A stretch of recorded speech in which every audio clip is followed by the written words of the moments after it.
This is Audible. Jamaica Inn by Daphne du Maurier. Read by Tony Britton. Chapter 10. She watched his profile in the half-light. Sharp it was and clear, the prominent, thin nose thrust downward, like the curved beak of a bird. His lips were narrow and colourless, pressed firm together, and he leant forward with his chin resting on a long ebony cane that he held between his knees. For the moment she could see nothing of his eyes. They were veiled by the short white lashes, and then he turned in his seat and considered her, his lashes fluttering, and the eyes that looked upon her were white also, transparent, and expressionless as glass. "So we ride together for the second time," he said, and his voice was soft and low, like the voice of a woman. "Once more I have the good fortune to help you by the wayside. You are wet through to the skin. You had better take off your clothes." He stared at her with cold indifference, and she struggled in some confusion with the pin that clasped her shawl. "There is a dry rug here that will serve you for the rest of the journey," he continued. "As for your feet, they will be better bare. This carriage is comparatively free from draught." Without a word she slipped out of her soaking shawl and bodice and wrapped herself in the coarse hair blanket that he held out to her. Her hair fell from its band and hung like a curtain about her bare shoulders. She felt like a child that has been caught on an escapade, and now sat with hands folded meekly together, obedient to the master's word. "Well?" he said, looking gravely upon her, and she found herself at once stumbling into an explanation of her day. As before, at Alton, there was something about him that made her untrue to herself, made her sound like a fool and an ignorant country girl, for her story was poor telling and she came out of it badly. Just another woman who had cheapened herself at Launceston Fair and had been left by the man of her choice to find her way home alone. She was ashamed to mention Jem by name, and she introduced him lamely as a man who lived by breaking horses, and whom she had met once when wandering on the moor. And now there had been some trouble in Launceston over the sale of a pony, and she feared he had been caught in some dishonesty. She wondered what Francis Davy must think of her, riding to Launceston with a casual acquaintance, and then losing her companion in disgrace, and running about the town bedraggled and wet after nightfall like a woman of the streets. He heard her to the end in silence, and she heard him swallow once or twice, a trick she remembered. "So you have not been too lonely after all," he said at length. "Jamaica Inn was not so isolated as you supposed?" Mary flushed in the darkness, and though he could not see her face, she knew that his eyes were upon her, and she felt guilty, as though she had done wrong, and this was an accusation. "What was the name of your companion?" he asked quietly, and she hesitated a moment, awkward and uncomfortable, her sense of guilt stronger than ever. "He was my uncle's brother," she replied, aware of the reluctance in her voice, the admission dragging from her like a confession. Whatever his opinion of her had been hitherto, he was unlikely to raise it after this.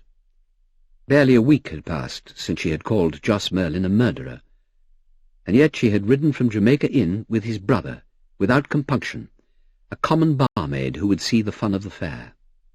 "You think ill of me, of course," she went on. "Mistrusting and loathing my uncle as I do, it was hardly in keeping to make a confidant of his brother. He is dishonest and a thief, I know that.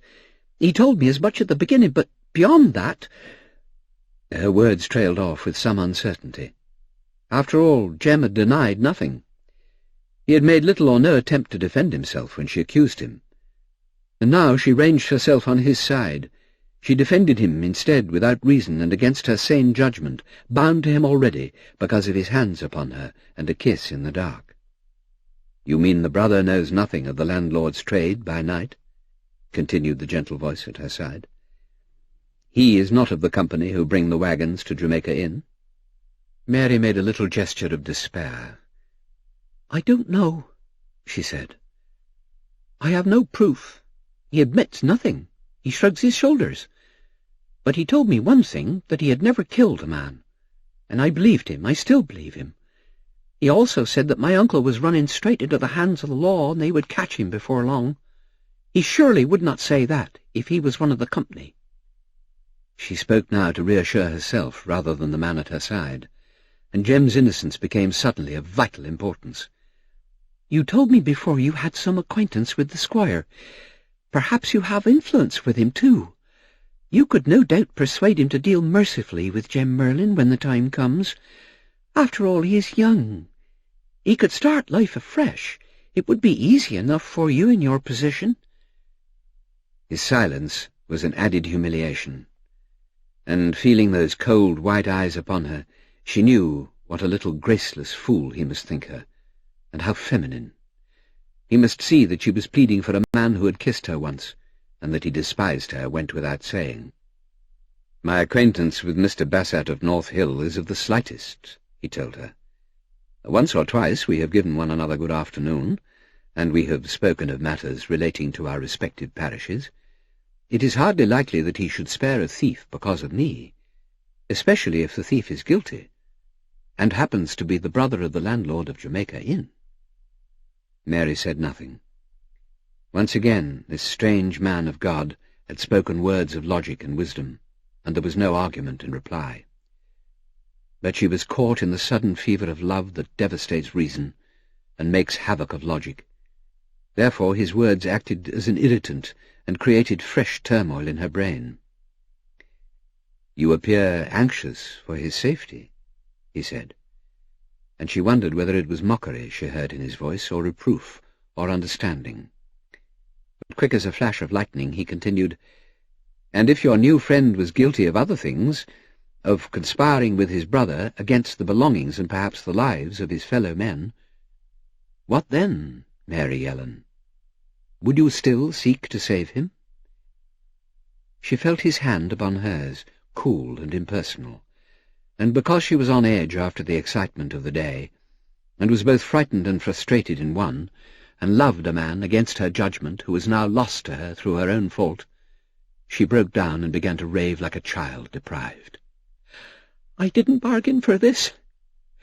I could face the brutality of my uncle, and the pathetic dumb stupidity of Aunt Patience. Even the silence and the horror of Jamaica Inn itself could be borne without shrinking and running away. I don't mind being lonely. There's a certain grim satisfaction in this struggle with my uncle that emboldens me at times, and I feel I'll have the better of him in the long run, whatever he says or does. I planned to take my aunt away from him and see justice done, and then, when it was all over, to find work on a farm somewhere and live a man's life like I used to do. But now I can't look ahead any more. I can't make plans or think for myself. I go round and round in a trap, all because of a man I despise, who has nothing to do with my brain or my understanding. I don't want to love like a woman or feel like a woman, Mr. Davy. There's pain that way, and suffering and misery that can last a lifetime. I didn't bargain for this. I don't want it." She leant back, her face against the side of the carriage, worn out by her torrent of words and already ashamed of her outburst. She did not care what he thought of her now. He was a priest, and therefore detached from her little world of storm and passion. He could have no knowledge of these things. She felt sullen and unhappy. "How old are you?" he asked. 23, she told him. She heard him swallow in the darkness, and taking his hand away from hers, he placed it once more upon the ebony stick and sat in silence. The carriage had climbed away from the Launceston valley and the shelter of the hedges, and was now upon the high ground leading to the open moorland, exposed to the full force of the wind and the rain. The wind was continuous, but the showers were intermittent, and now and again a wild star straggled furtively behind a low sweeping cloud, and hung for an instant like a pinprick of light. Then it would go, obscured and swept away by a black curtain of rain, and from the narrow window of the carriage nothing could be seen but the square dark patch of sky. In the valley the rain had fallen with greater steadiness, and the wind, though persistent, had been moderate in strength, and checked in its passage by the trees and the contour of the hill. Here on the high ground there was no such natural shelter. There was nothing but the moor on either side of the road, and above the great black vault of the sky. And there was a scream in the wind that had not been before. Mary shivered and edged closer to her companion like a dog to its fellow. Still he said nothing, but she knew that he had turned and was looking down upon her, and for the first time she was aware of his proximity as a person. She could feel his breath on her forehead. She remembered that her wet shawl and bodice lay on the floor at her feet, and she was naked under her rough blanket. When he spoke again she realized how near he was to her, and his voice came as a shock, confusing suddenly and unexpected.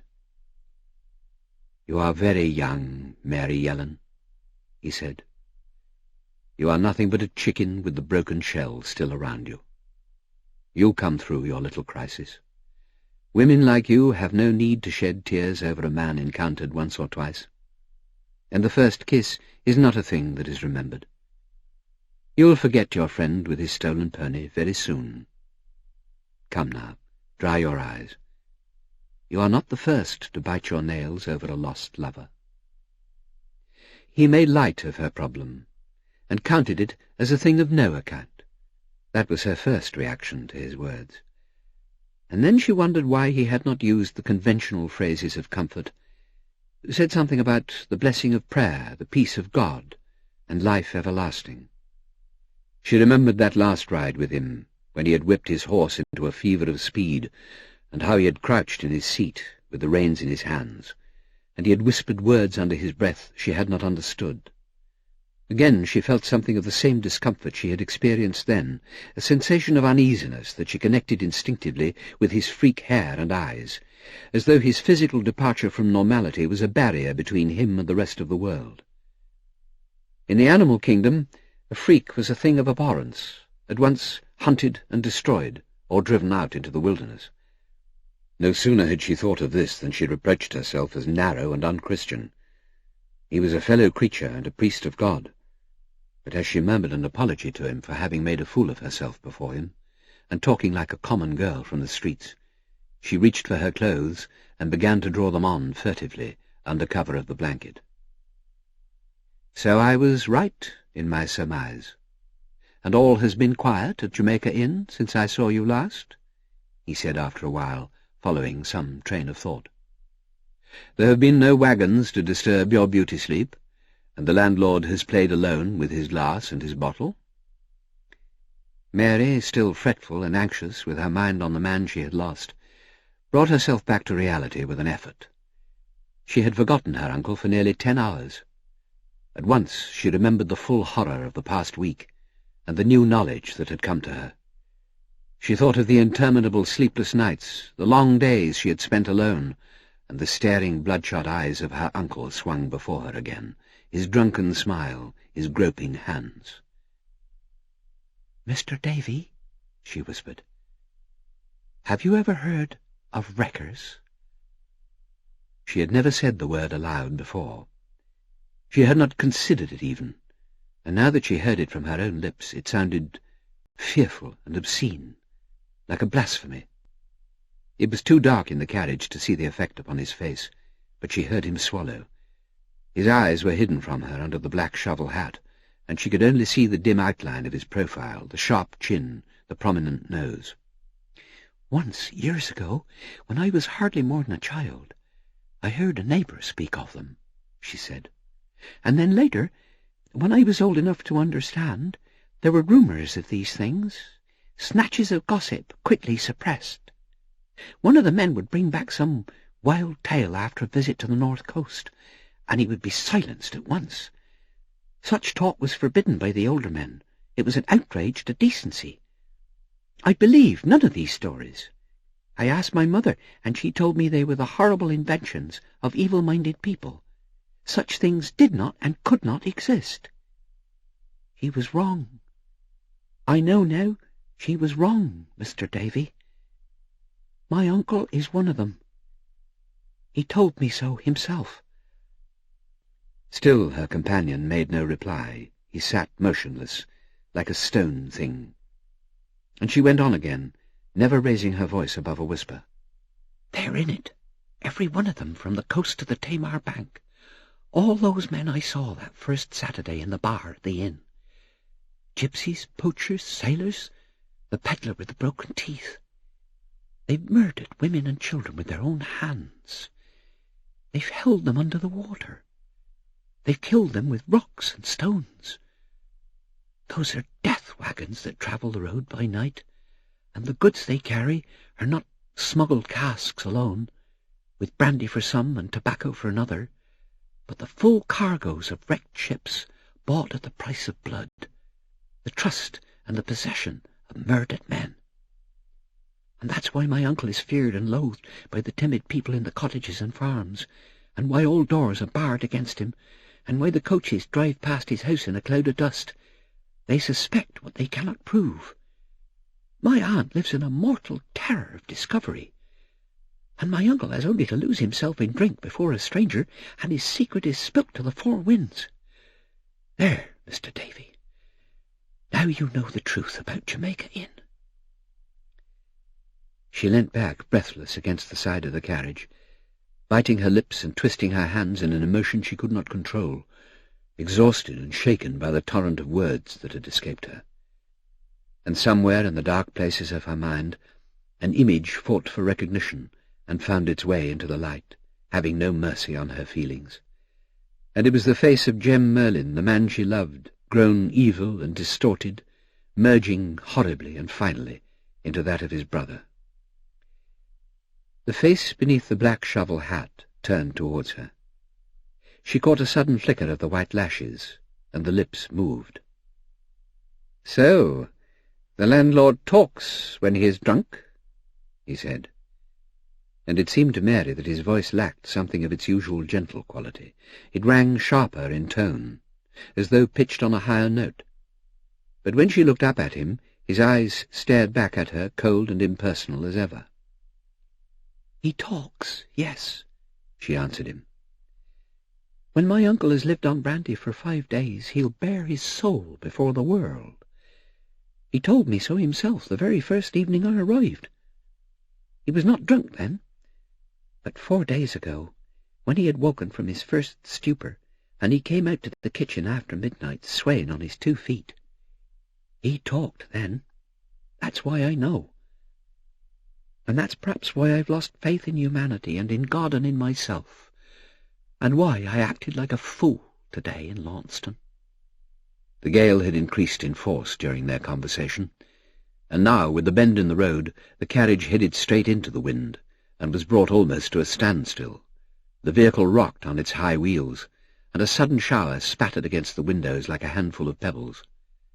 There was no particle of shelter now.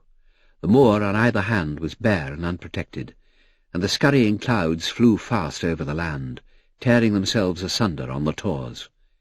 There was a salt, wet tang in the wind that had come from the sea 15 miles away. Francis Davy leant forward in his seat. "We are approaching 5 lanes at the turning to Altonan," he said. "The driver is bound to Bodmin and will take you to Jamaica Inn. I shall leave you at 5 lanes and walk down into the village." "Am I the only man you have honoured with your confidence? Or do I share it with the landlord's brother?" Again, Mary could not tell if there was irony or mockery in his voice. "Jem Merlyn knows," she said unwillingly. "We spoke of it this morning. He said little, though, and I know he is not friendly with my uncle. Anyway, it doesn't matter now. Jem rides to custody for another crime." And suppose he could save his own skin by betraying his brother? What then, Mary Yellan? There is a consideration for you. Mary started. This was a new possibility, and for a moment she clutched at the straw. But the vicar of Altonan must have read her thoughts, for glancing up at him for confirmation of her hopes, she saw him smile, the thin line of his mouth breaking for a moment out of passivity, as though his face was a mask, and the mask had cracked. She looked away, uncomfortable, feeling like one who stumbles unawares upon a sight forbidden.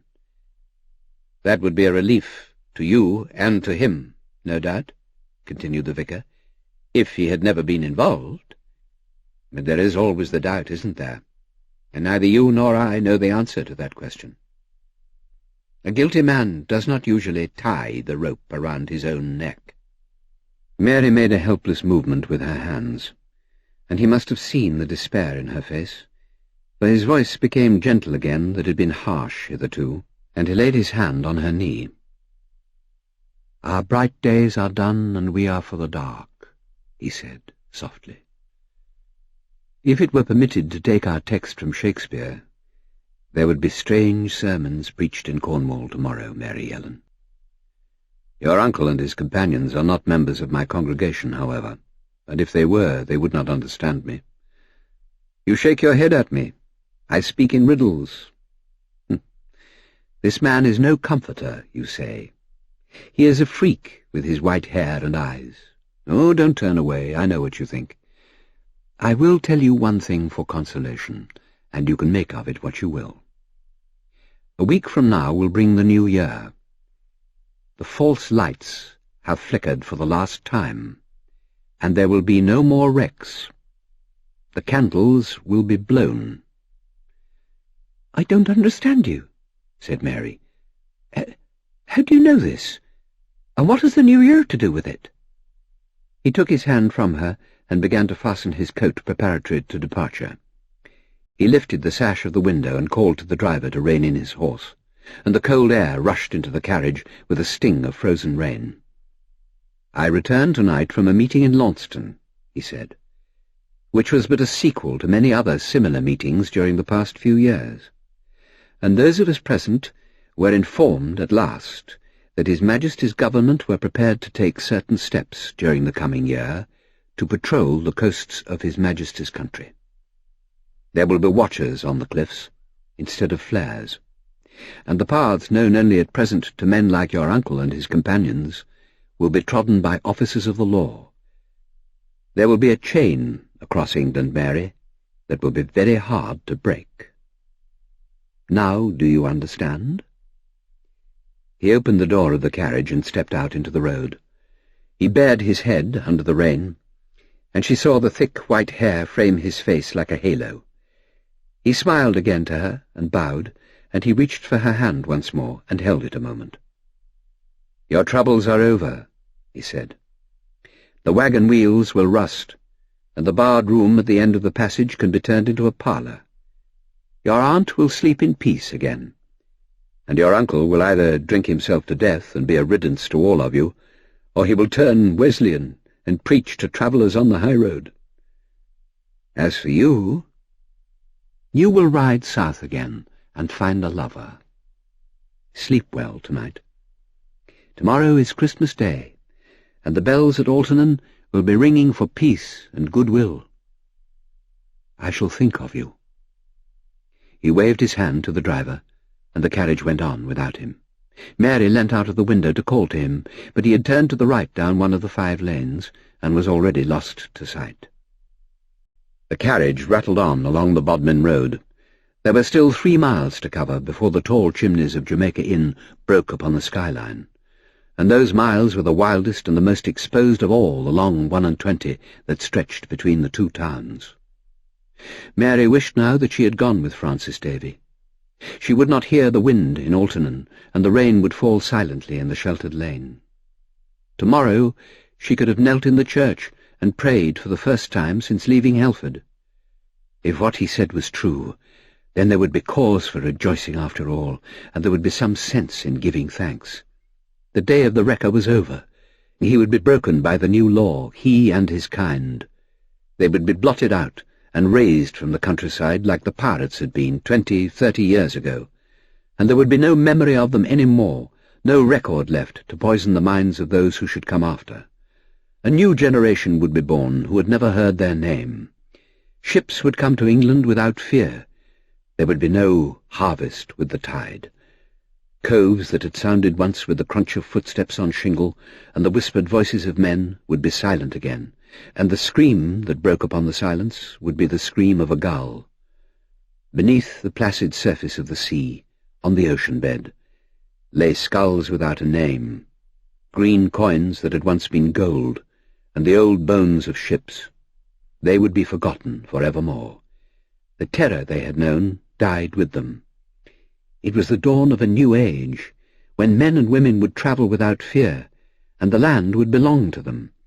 Here, on this stretch of moor, farmers would till their plot of soil and stack the sods of turf to dry under the sun as they did today, but the shadow that had been upon them would have vanished.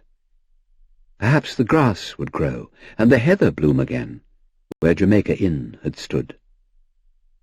She sat in the corner of the carriage, with the vision of the new world before her, and through the open window, travelling down upon the wind, she heard a shot ring out in the silence of the night, and a distant shout and a cry. The voices of men came out of the darkness and the padding of feet upon the road. She leant out of the window, the rain blowing in on her face, and she heard the driver of the carriage call out in fear as his horse shied and stumbled. The road rose steeply from the valley, winding away to the top of the hill, and there in the distance were the lean chimneys of Jamaica Inn crowning the skyline like a gallows. Down the road came a company of men, led by one who leapt like a hare and tossed a lantern before him as he ran. Another shot rang out, and the driver of the carriage crumpled in his seat and fell. The horse stumbled again and headed like a blind thing for the ditch. For a moment the carriage swayed upon its wheels, rocked, and was still. Somebody screamed a blasphemy to the sky. Somebody laughed wildly. There was a whistle and a cry. A face was thrust in at the window of the carriage, a face crowned with matted hair that fell in a fringe above the scarlet, bloodshot eyes, the lips parted, showing the white teeth. And then the lantern was lifted to the window so that the light should fall upon the interior of the carriage. One hand held the lantern and the other clasped the smoking barrel of a pistol. They were long, slim hands, with narrow, pointed fingers, things of beauty and of grace, the rounded nails crusted with dirt. Jos Merlyn smiled, the crazy, delirious smile of a man possessed, maddened, and exalted by poison, and he levelled the pistol at Mary, leaning forward into the carriage so that the barrel touched her throat. Then he laughed, and threw the pistol back over his shoulder, and wrenching open the door he reached for her hands and pulled her out beside him on the road, holding the lantern above his head so that all could see her.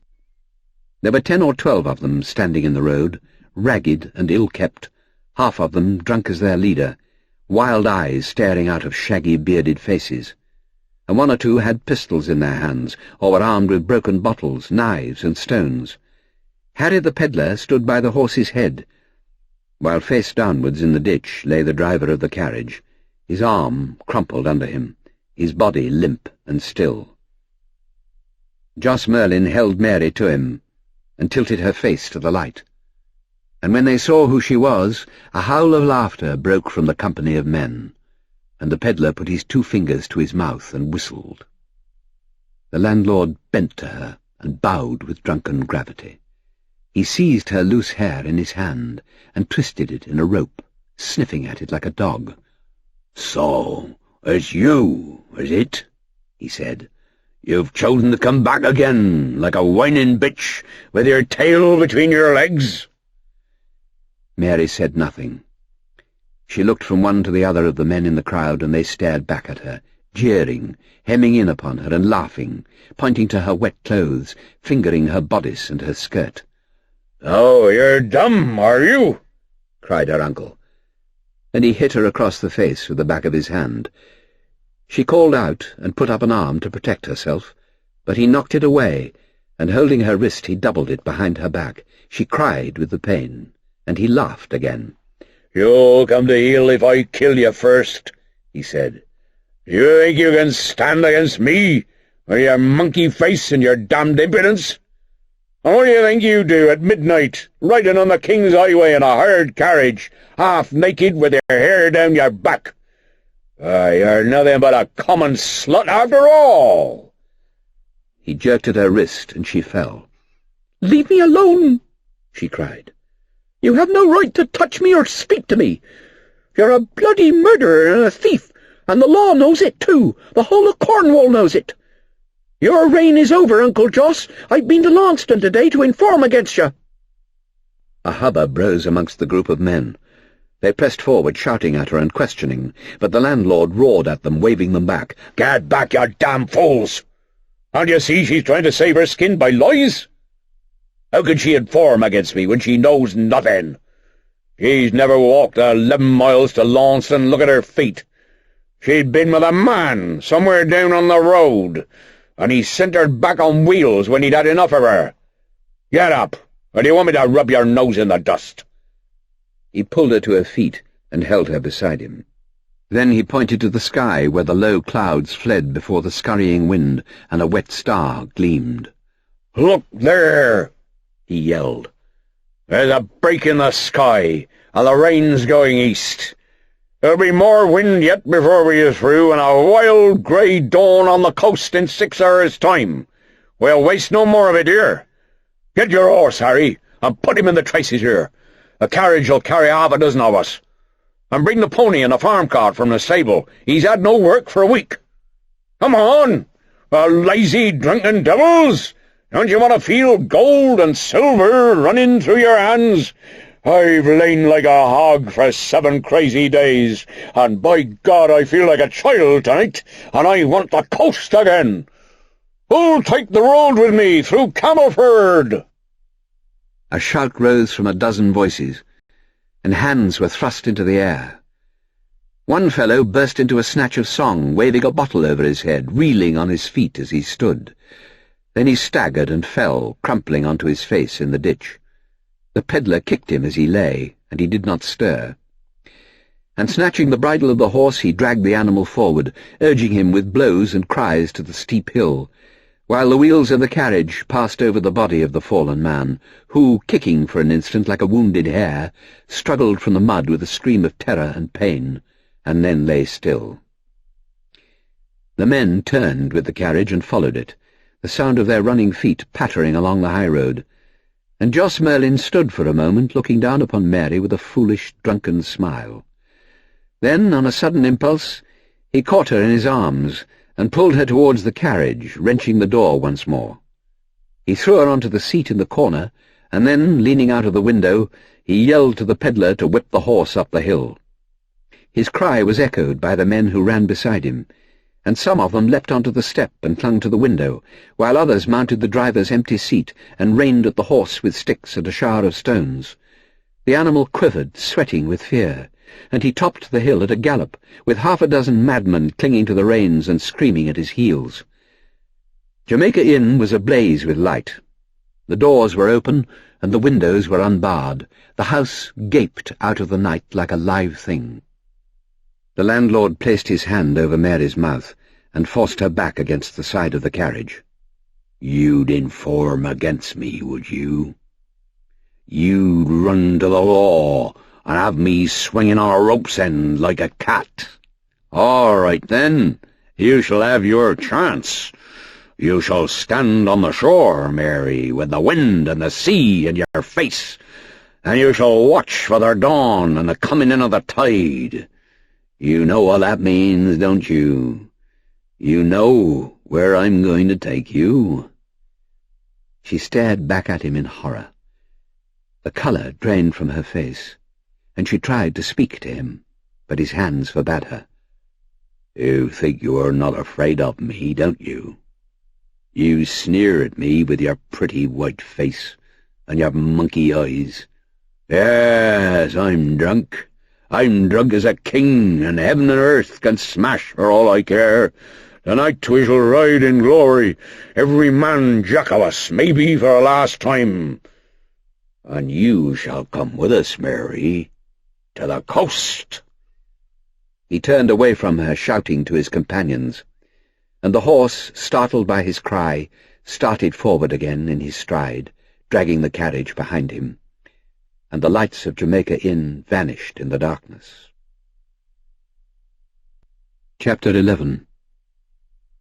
It was a nightmare journey of 2 hours or more to the coast, and Mary, bruised and shaken by her rough handling, lay exhausted in the corner of the carriage, caring little what became of her. Harry the pedlar and 2 other men had climbed in beside her uncle, and the air became foul at once with the stink of tobacco and stale drink and the smell of their bodies. The landlord had worked himself and his companions into a state of wild excitement, and the presence of a woman amongst them brought a vicious tang to their enjoyment, her weakness and distress acting pleasurably upon them. At first they talked at her and for her, laughing and singing to win her notice, Harry the pedlar bursting into his lewd songs, which rang with immoderate force in such close quarters, and brought howls of appreciation from his audience, stimulating them to greater excitement. They watched for the effect upon her face, hoping that she would show some sign of shame or discomfort. But Mary was too tired now for any word or song to penetrate her. She heard their voices through a haze of exhaustion. She was aware of her uncle's elbow thrust in her side, bringing another dull ache to add to her pains, and with throbbing head and smarting eyes she saw a sea of grinning faces through the smoke. What they said or did hardly mattered to her any more, and the longing for sleep and forgetfulness became a torment. When they saw how lifeless she was and dull, her presence lost its flavour. Even the songs lost sting, and Jos Merlyn fumbled in his pocket and produced a pack of cards. They turned from her at once to this new interest, and in the momentary lull that blessed her, Mary shrank closer in her corner, away from the hot animal smell of her uncle, and closing her eyes, she resigned herself to the movement of the swaying, jolting carriage. Her fatigue was such that full consciousness was no longer part of her. She was swinging in a trance-land across the border. She was aware of pain and the rocking carriage wheels, and in the far distance a murmur of voices. But these things moved away from her, and not with her. She could not identify them with her own existence. Darkness came upon her like a boon from heaven, and she felt herself slip away into it, and so was lost. Time had nothing to do with her then. It was the cessation of movement that dragged her back to the world. The sudden stillness and the cold, damp air blowing upon her face through the open carriage window. She was alone in her corner. The men had gone, taking their light with them. She sat motionless at first, fearing to bring them back, and uncertain what had befallen her. And then, when she leant forward to the window, the pain and stiffness in her body were intolerable. A wheal of pain ran across her shoulders where the cold had numbed her, and her bodice was still damp from the rain that had soaked her early in the evening. She waited a moment, and then leant forward again. It was still blowing hard, but the driving rain had ceased, and only a thin, cold mizzle pattered against the window. The carriage had been abandoned in a narrow gulley-way with high banks on either side, and the horse had been taken from the traces. The gully appeared to descend sharply, the path becoming rough and broken. Mary could not see more than a few yards in front of her. The night had thickened considerably, and in the gulley-way it was black like a pit. There were no stars now in the sky, and the sharp wind of the moors had become a boisterous thing of noise and bluster, trailing a wet fog for company. Mary put her hand out of the window and touched the bank. Her fingers came upon loose sand and stems of grass, sodden through with the rain. She tried the handle of the door, but it was locked. Then she listened intently, her eyes strained to pierce the darkness ahead of her, down the sharp descent of the gulley-way, and borne up to her on the wind came a sound at once sullen and familiar, a sound that for the first time in her life she could not welcome, but must recognize with a leap of her heart and a shiver of foreboding. It was the sound of the sea. The gully was a pathway to the shore. She knew now why a softness had crept upon the air, and why the mizzle of rain fell on her hand lightly with a tang of salt. The high banks gave a false feeling of shelter in contrast to the bleak wilderness of the moors, but once away from their deceptive shadow the illusion would be lost, and the tearing gale cry louder than before. There could be no stillness where the sea broke upon a rock-bound shore. She heard it again, now and continually, a murmur and a sigh as the spent water gave itself to the strand and withdrew reluctantly, and then a pause as the sea gathered itself for a renewal of effort, a momentary fragment of time, and then once more the thunder and the crash of fulfilment, the roar of surf upon shingle, and the screaming scatter of stones as they followed the drag of the sea. Mary shuddered. Somewhere in the darkness below, her uncle and his companions waited for the tide. If she could have heard some sound of them, The waiting in the empty carriage would have been more bearable. The wild shouting, the laughter, and the singing with which they had fortified themselves for the journey would have been a relief, however loathsome. But this deadly quietude was sinister. Business had sobered them, and they had found work for their hands. Now that her senses were her own again, and her first fatigue cast aside, Mary found inactivity impossible. She considered the size of the window. The door was locked, as she knew, but with straining and wriggling she might yet attempt to squeeze her body through the narrow frame. The endeavour was worth the risk. Whatever happened tonight, her own life could be counted of little value. Her uncle and his companions could find her and kill her if they wished. This country was known to them, and not to her. They could trace her in a moment if they wanted, like a pack of hounds. She worked and strained at the window, leaning backwards through the gap, the effort made even more difficult because of her stiff shoulder and her back. The roof of the carriage was slippery and wet, giving no grip to her fingers, but she struggled and pushed through the gap, and then, with a sickening squeeze and pressure, her hips were through, the frame of the window scraping the flesh and turning her faint. She lost foothold and balance, and fell backwards through the window to the ground below. The drop was nothing, but the fall shook her, and she felt a little trickle of blood run down her side where the window had caught her.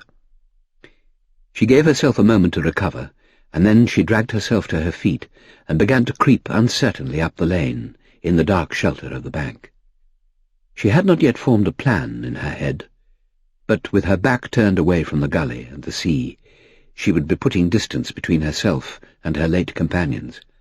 There was little doubt that they had descended to the shore. This lane, winding upwards and to the left, would take her at least to the high ground of the cliffs, where, in spite of the darkness, she would be able to make something of the land. Somewhere there would be a road. The carriage itself must have travelled by one.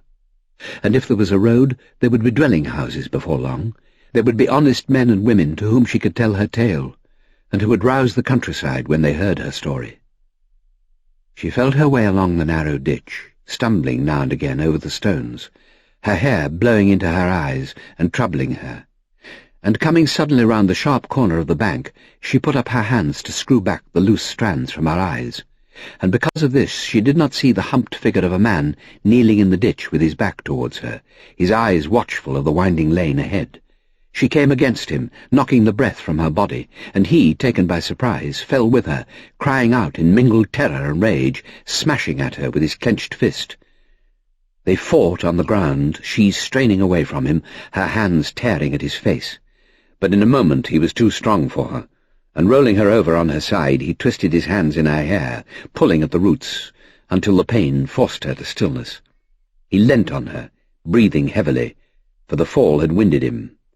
And then he peered closely at her, his gaping mouth showing yellow, broken teeth. It was Harry, the peddler. Mary lay motionless. The first move should come from him. And meanwhile she cursed herself for a fool, in blundering up the lane the way she had, with never a thought of the outpost that even a child at play would have placed in his position. He expected her to cry or struggle, but when she did neither, he shifted his weight to his elbow and smiled at her slyly, jerking his head in the direction of the shore. "Didn't think to see me, did you?" he said. "Thought I was down on the shore with the landlord and the rest, biting the pots. And so you woke up from your beauty sleep and took a walk up the lane, and now you're here I'll make you very welcome." He grinned at her, touching her cheek with a black fingernail. "It's been cold and damp in the ditch," he said, "but that's no odds now. There'll be hours down there yet.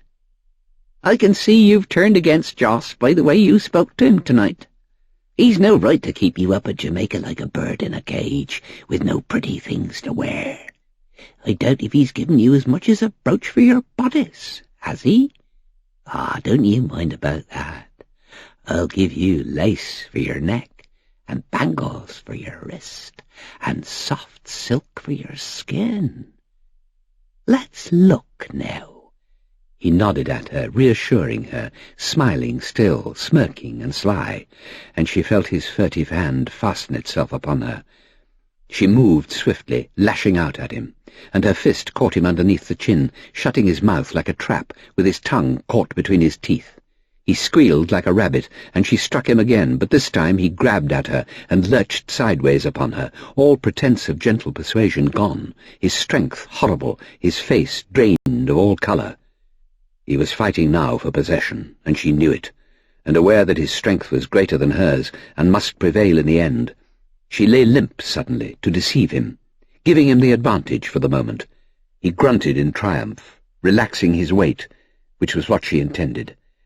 And as he moved his position and lowered his head, she jabbed at him swiftly with the full force of her knee, at the same time thrusting her fingers in his eyes.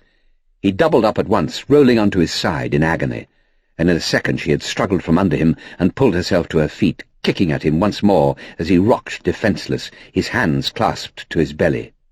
She grabbed in the ditch for a stone to fling at him, finding nothing but loose earth and sand, and she dug handfuls of this, scattering it in his face and in his eyes, so that he was blinded momentarily and could make no return.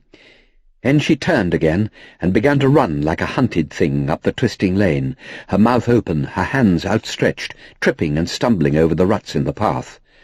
And when she heard his shout behind her once more, and the padding of his feet, a sense of panic swamped her reason, and she started to climb up the high bank that bordered the lane, her foot slipping at every step in the soft earth, until, with the very madness of effort born in terror, she reached the top and crawled, sobbing, through a gap in the thorn hedge that bordered the bank.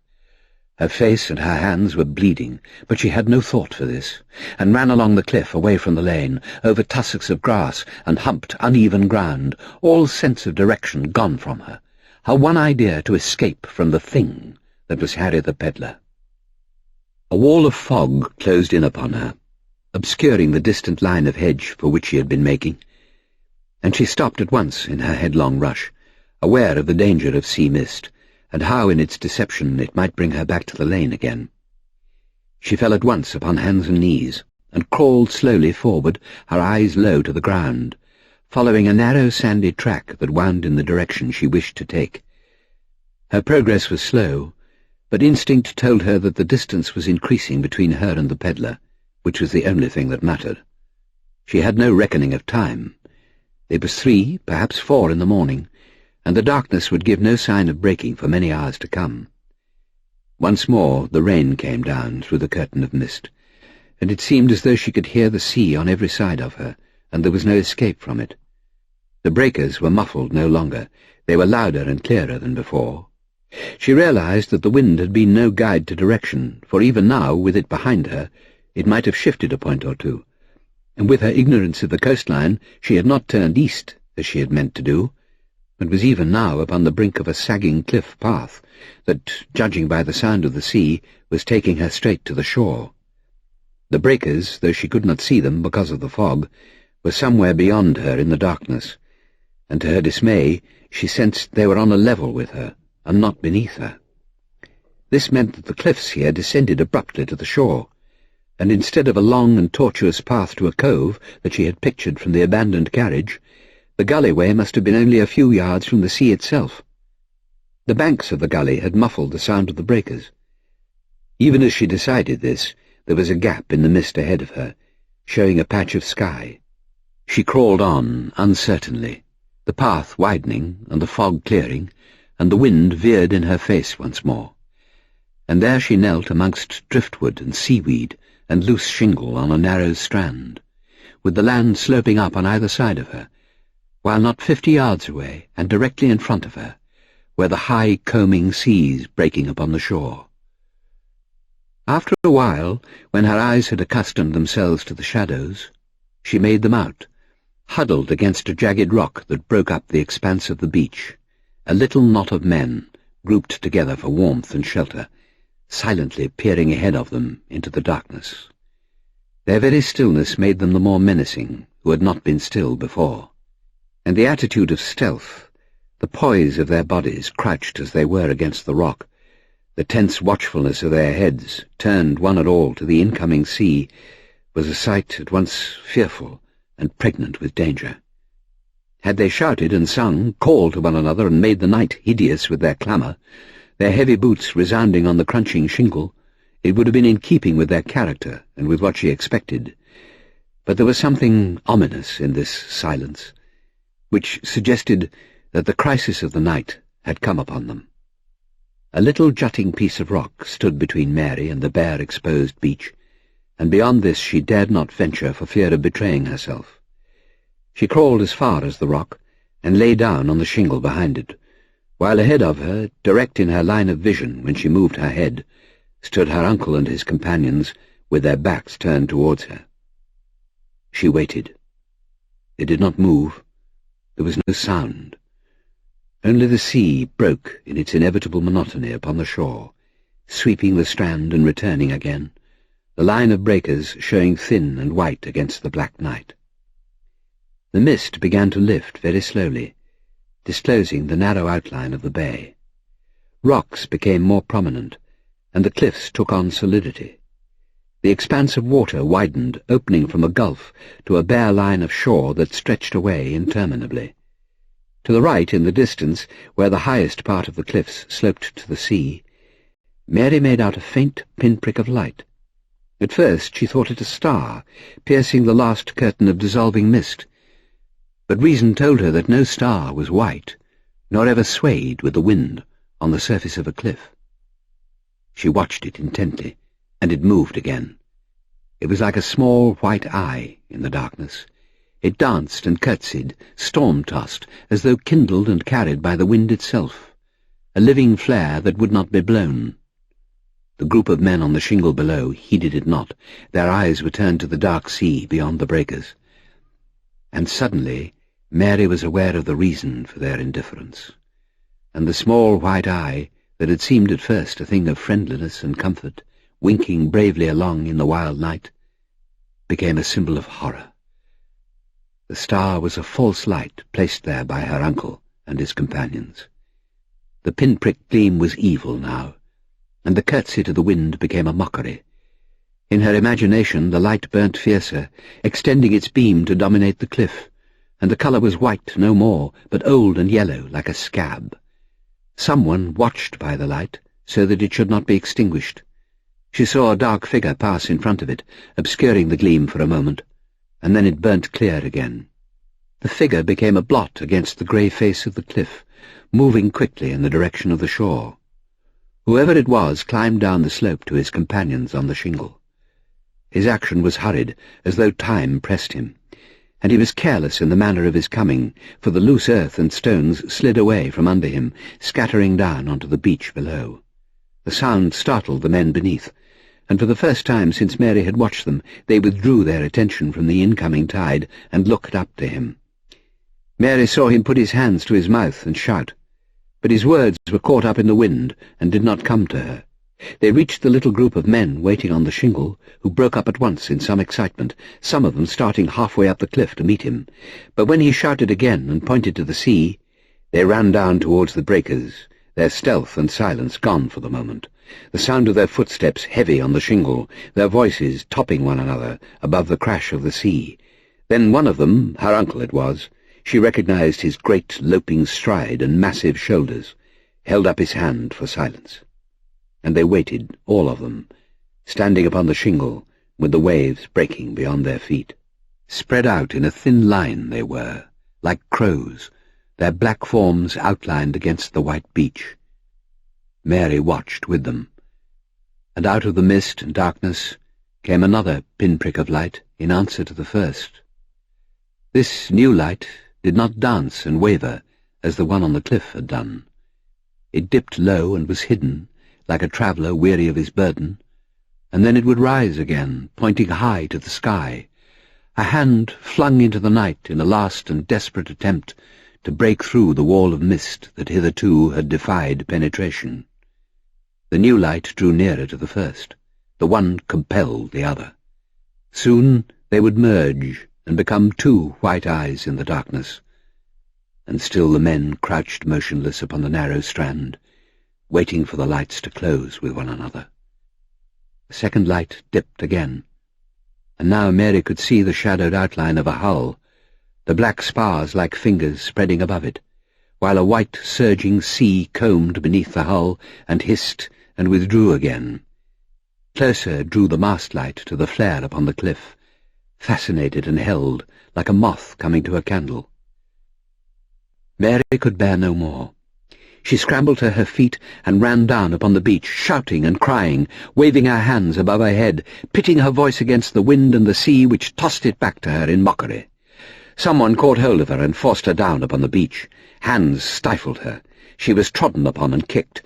Her cries died away, smothered by the coarse sacking that choked her, and her arms were dragged behind her back and knotted together, the rough cord searing her flesh. They left her then, with her face in the shingle, the breakers sweeping towards her not 20 yards away.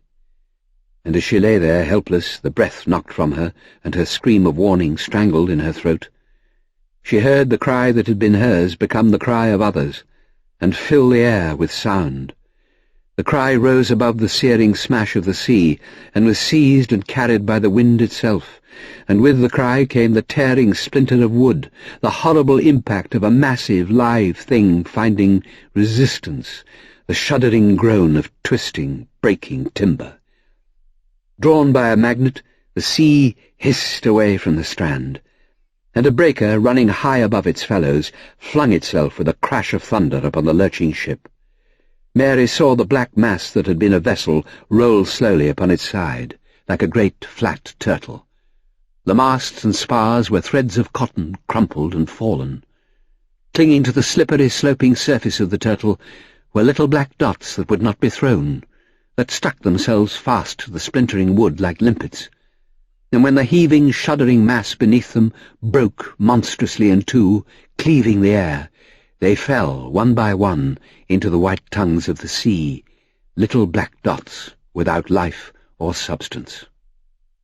A deadly sickness came upon Mary, and she closed her eyes, her face pressed into the shingle. The silence and the stealth were gone. The men who had waited during the cold hours waited no more. They ran like madmen hither and thither upon the beach, yelling and screaming, demented and inhuman. They waded waist-deep into the breakers, careless of danger, all caution spent, snatching at the bobbing, sodden wreckage borne in on the surging tide. They were animals, fighting and snarling over lengths of splintered wood. They stripped some of them, and ran naked in the cold December night, the better to fight their way into the sea and plunge their hands amongst the spoil that the breakers tossed to them. They chattered and squabbled like monkeys, tearing things from one another, and one of them kindled a fire in the corner by the cliff, the flame burning strong and fierce in spite of the mizzling rain. The spoils of the sea were dragged up the beach and heaped beside it. The fire cast a ghastly light upon the beach, throwing a yellow brightness that had been black before, and casting long shadows down the beach where the men ran backwards and forwards, industrious and horrible. When the first body was washed ashore, mercifully spent and gone, they clustered around it, diving amongst the remains with questing, groping hands, picking it clean as a bone. And when they had stripped it bare, tearing even at the smashed fingers in search of rings, they abandoned it again, leaving it to loll upon its back in the scum where the tide had been. Whatever had been the practice hitherto, there was no method in their work tonight. They robbed haphazard, each man for himself. Crazy they were and drunk, mazed with this success they had not planned, dogs snapping at the heel of their master, whose venture had proved a triumph, whose power this was, whose glory. They followed him where he ran, naked amongst the breakers, the water streaming from the hair on his body, a giant above them all. The tide turned, the water receded, and a new chill came upon the air. The light that swung above them on the cliff, still dancing in the wind, like an old mocking man whose joke has long been played, turned pallid now and dim. A grey colour came upon the water, and was answered by the sky. At first the men did not notice the change. They were delirious still, intent upon their prey. And then Jos Merlyn himself lifted his great head and sniffed the air, turned about him as he stood, watching the clear contour of the cliffs as the darkness slipped away, and he shouted suddenly, calling the men to silence, pointing to the sky that was leaden now and pale. They hesitated, glancing once more at the wreckage that surged and fell in the trough of the sea, unclaimed as yet, and waiting to be salved. And then they turned with one accord and began to run up the beach towards the entrance of the gully, silent once more, without words or gesture, their faces grey and scared in the broadening light. They had outstayed their time. Success had made them careless. The dawn had broken upon them unawares, and by lingering over long they had risked the accusation which daylight would bring to them. The world was waking up around them. Night, that had been their ally, covered them no more. It was Joss Merlyn who pulled the sacking away from her mouth and jerked Mary to her feet. Seeing that her weakness had become part of her now and could not be withstood, for she could neither stand alone nor help herself in any way, he cursed her furiously, glancing behind him at the cliffs that every minute became harder, more distinct. And then he bent down to her, for she had stumbled to the ground again, and threw her over his shoulder as he would a sack. Her head lolled without support, her arms lifeless, and she felt his hands pressing into her scarred side, bruising it once again, rubbing the numb flesh that had lain upon the shingle. He ran with her up the strand to the entrance of the gully, and his companions, caught up already in a mesh of panic, flung the remnants of spoil they had snatched from the beach upon the backs of the 3 horses tethered there. Their movements were feverish and clumsy, and they worked without direction, as though unhinged, lacking all sense of order, while the landlord, sober now from necessity, and strangely ineffectual, cursed and bullied them to no avail. The carriage, stuck in the bank halfway up the gully, resisted their efforts to extract it, and this sudden reverse to their fortune increased the panic and stampede. Some of them began to scatter up the lane, forgetting everything in a blind concentration on personal safety. Dawn was their enemy, and more easily withstood alone in the comparative security of ditch and hedge than in the company of 5 or 6 upon the road.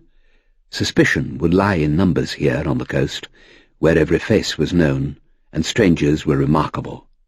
But a poacher, or tramp, or gypsy could make his way alone, finding his own cover and his own path. These deserters were cursed by those who remained, struggling with the carriage, and now, through stupidity and panic, the vehicle was wrenched from the bank in so rough a manner that it overturned, rolling upon one side and smashing a wheel. This final disaster let loose pandemonium in the gullyway. There was a wild rush to the remaining farm cart that had been left farther up the lane, and to the already overburdened horses. Someone, still obedient to the leader and with a sense of necessity, put fire to the broken carriage, whose presence in the lane screamed danger to them all, and the riot that followed, fight between man and man for the possession of the farm cart that might yet carry them away inland, was a hideous scrap of tooth and nail, of teeth smashed by stones, of eyes cut open by broken glass.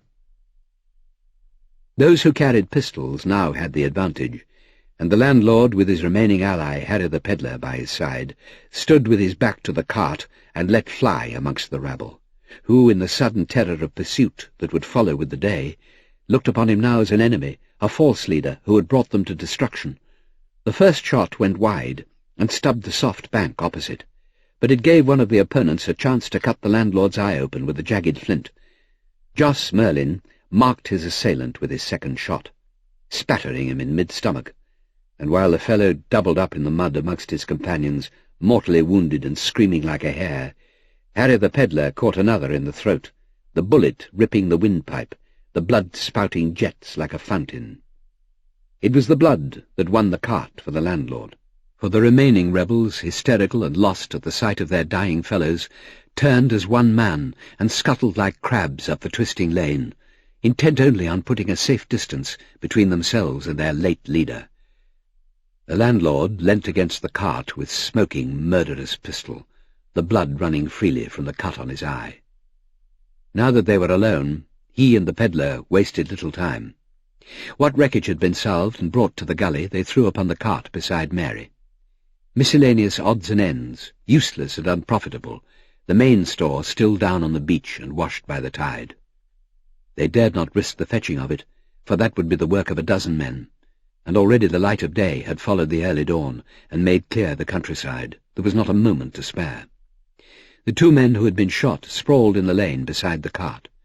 Whether they still breathed or not was not a matter to be discussed. Their bodies bore witness and must be destroyed. It was Harry the pedlar who dragged them to the fire. It burnt well. Much of the carriage was already consumed, while one red wheel stuck out above the charred and splintered wood. Jos Merlyn led the remaining horse to the traces, and without a word the two men climbed into the cart and jerked the horse to action. Lying on her back in the cart, Mary watched the low clouds pass across the sky. Darkness had gone. The morning was damp and grey. She could still hear the sound of the sea, more distant and less insistent, a sea that had spent its full fury, and now let itself be carried by the tide. The wind had dropped, too. The tall stems of grass on the banks above the gully were still, and a silence had come upon the coast. There was a smell in the air of damp earth and turnips, of a mist that had lain overnight upon the land. The clouds became one with the grey sky. Once again a thin mizzle of rain fell upon Mary's face and upon her upturned hands. The wheels of the cart crunched the uneven lane, and turning right, came out upon a smoother surface of gravel that was a road running northwards between low hedges. From far away, across many fields and scattered ploughlands, came the merry peal of bells, odd and discordant in the morning air. She remembered suddenly that it was Christmas Day.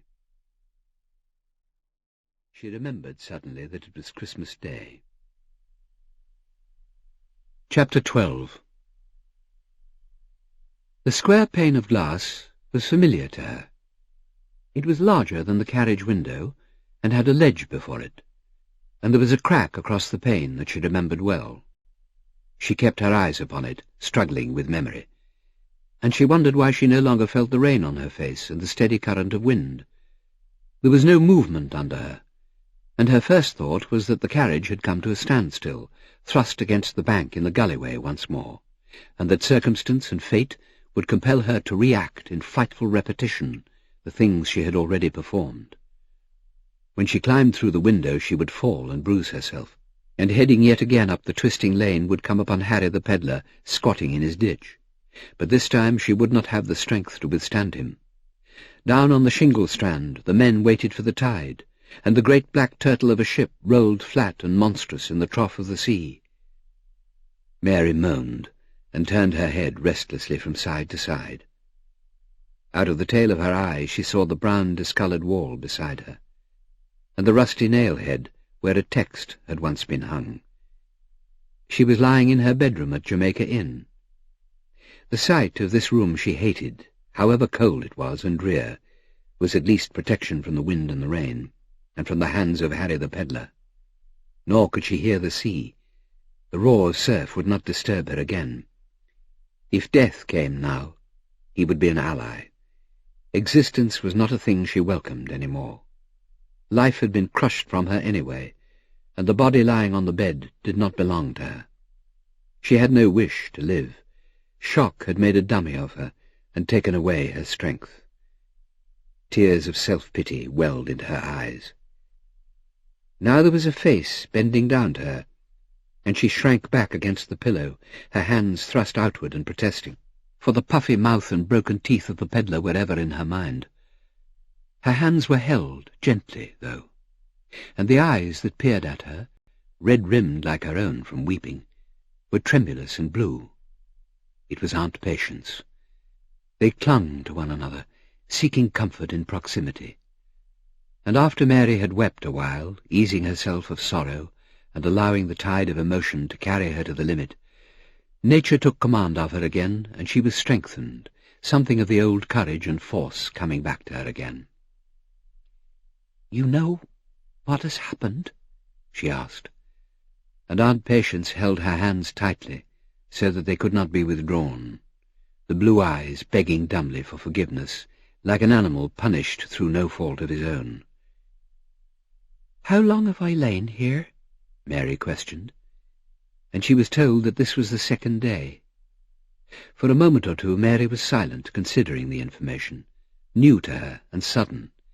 2 days was a long time to one who but a few moments ago had watched the dawn break on the coast. Much could happen in the time, and she had been on her bed here, helpless. "You should have woken me," she said roughly, pushing away the hands that clung to her.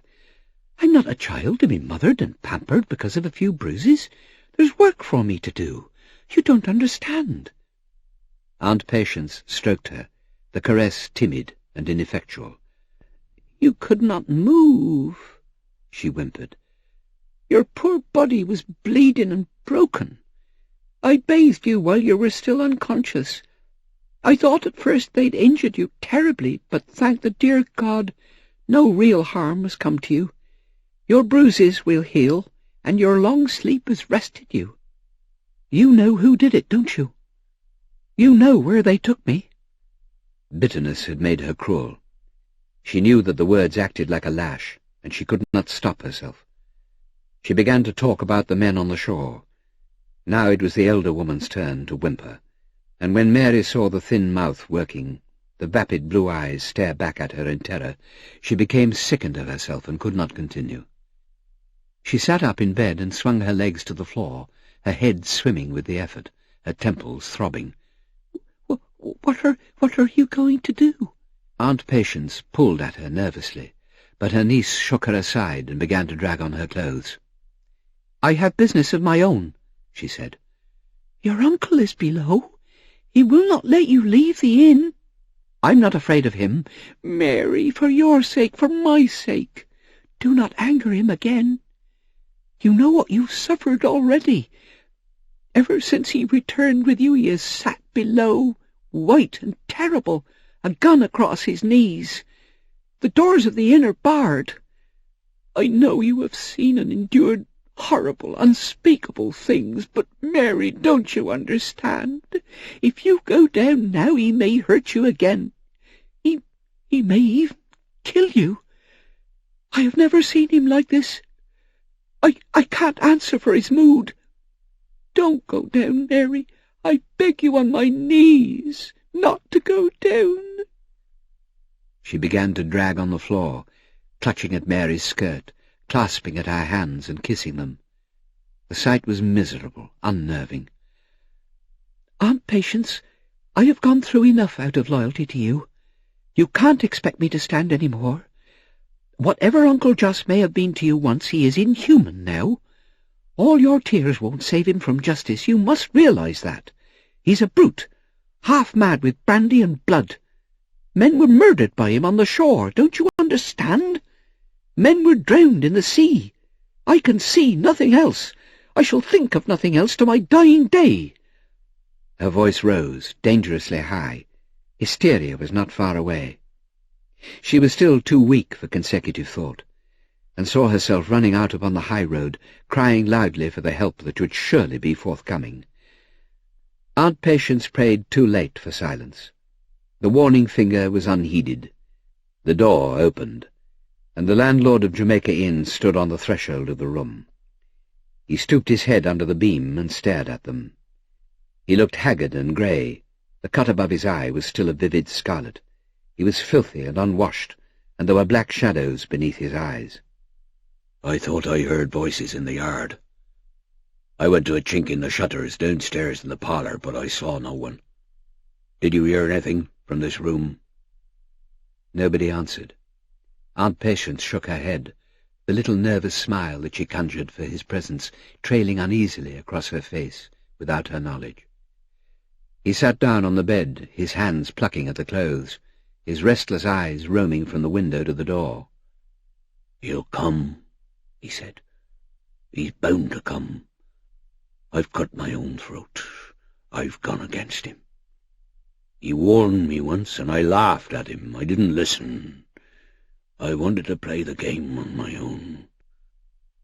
We're as good as dead, all three of us sitting here. You, Patience, and Mary, and I.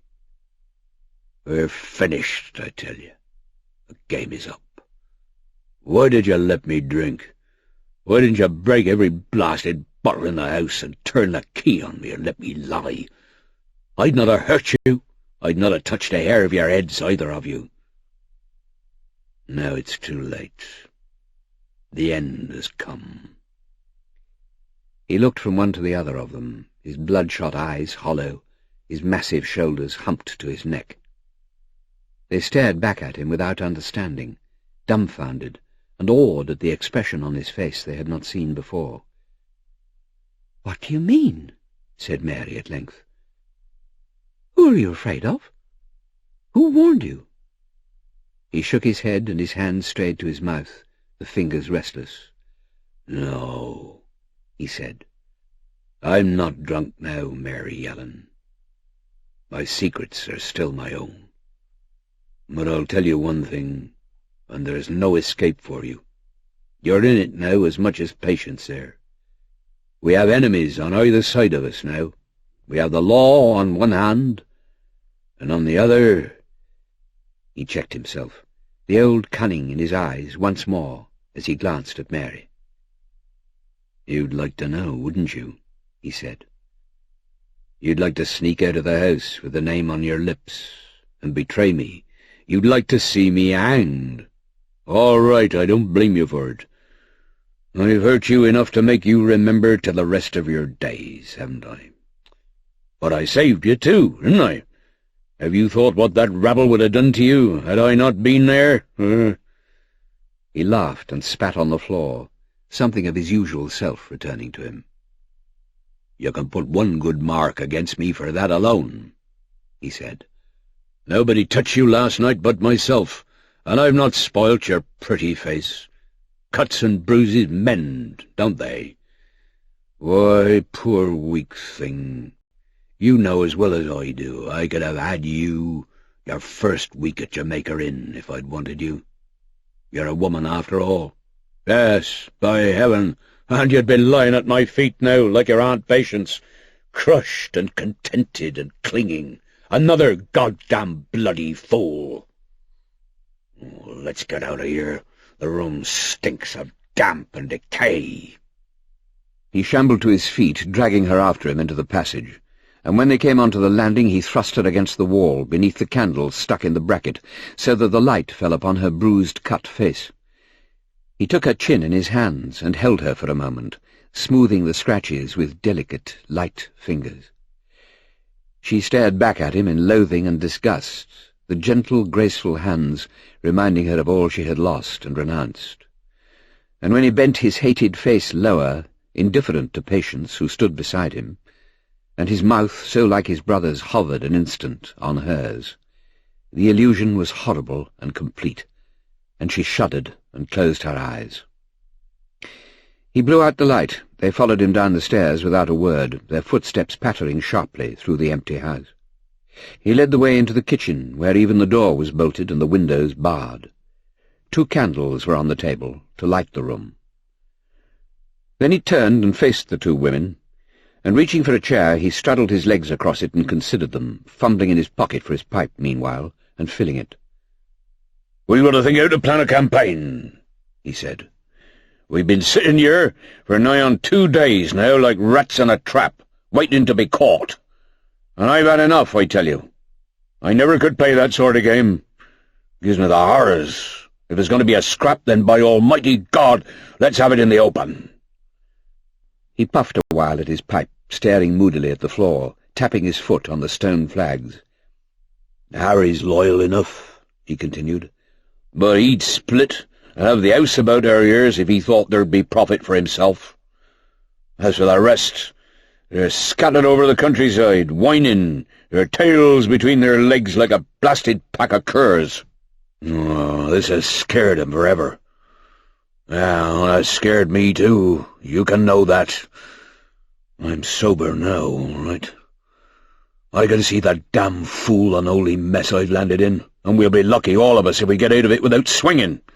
You, Mary, you can laugh if you like, with your white, contemptuous face. It'll be as bad for you as for Patience and I. You're in it too, up to the neck.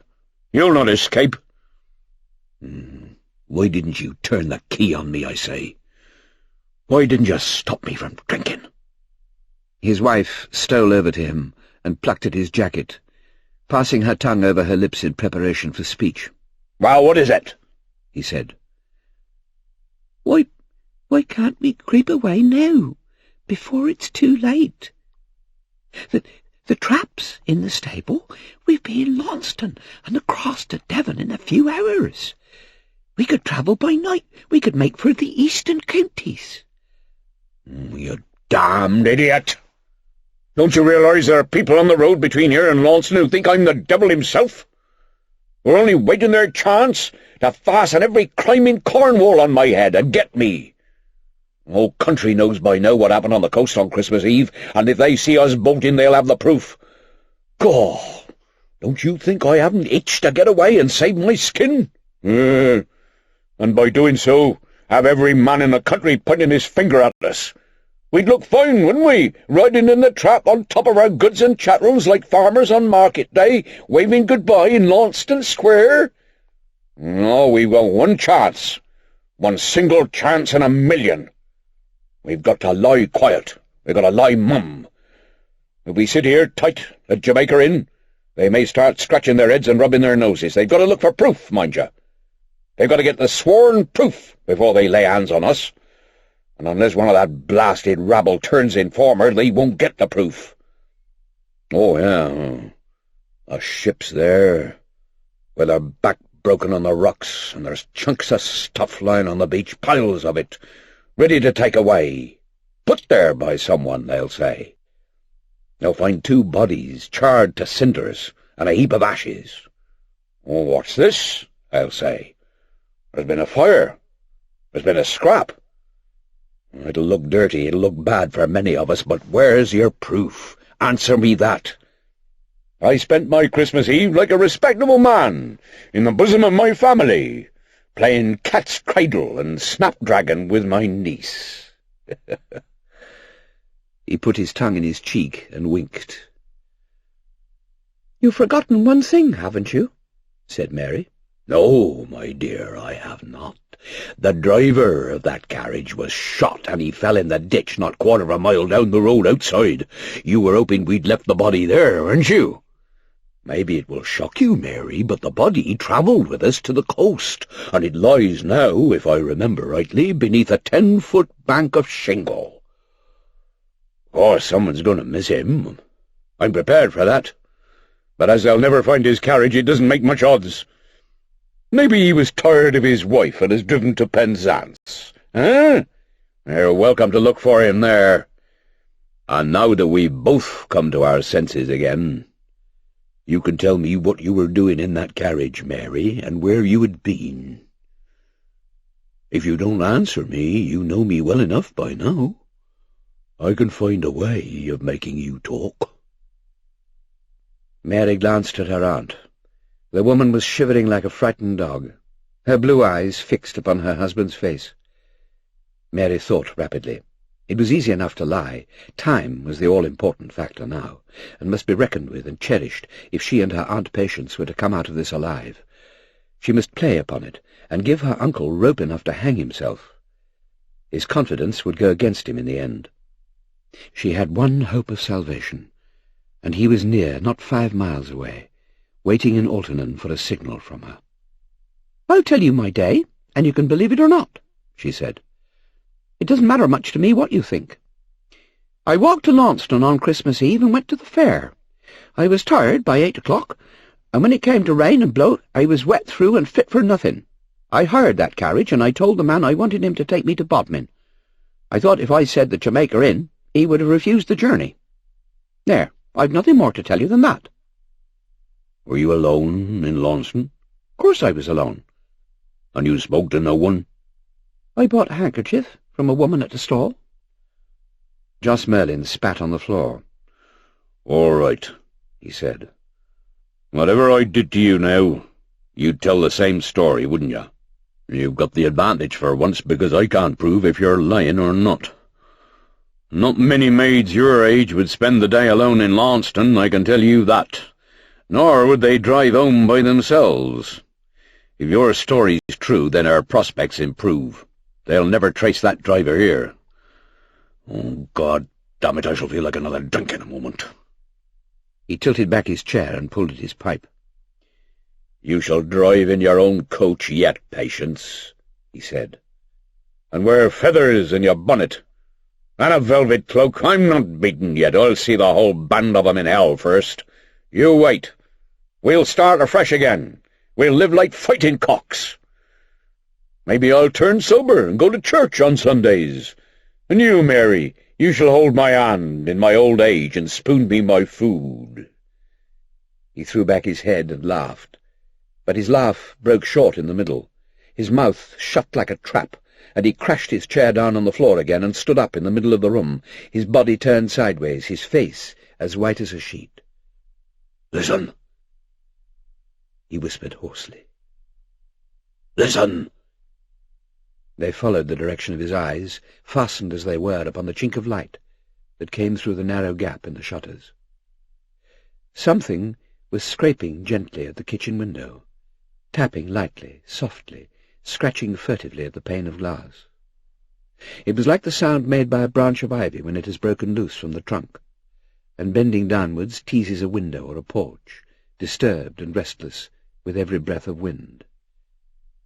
But there was no ivy on the slate walls of Jamaica Inn, and the shutters were bare. The scraping continued, persuasive and undaunted. Tap, tap, like the drumming of a beak. Tap, tap, like the four fingers of a hand. There was no other sound in the kitchen, except the frightened breathing of Aunt Patience, whose hand crept out across the table to her niece.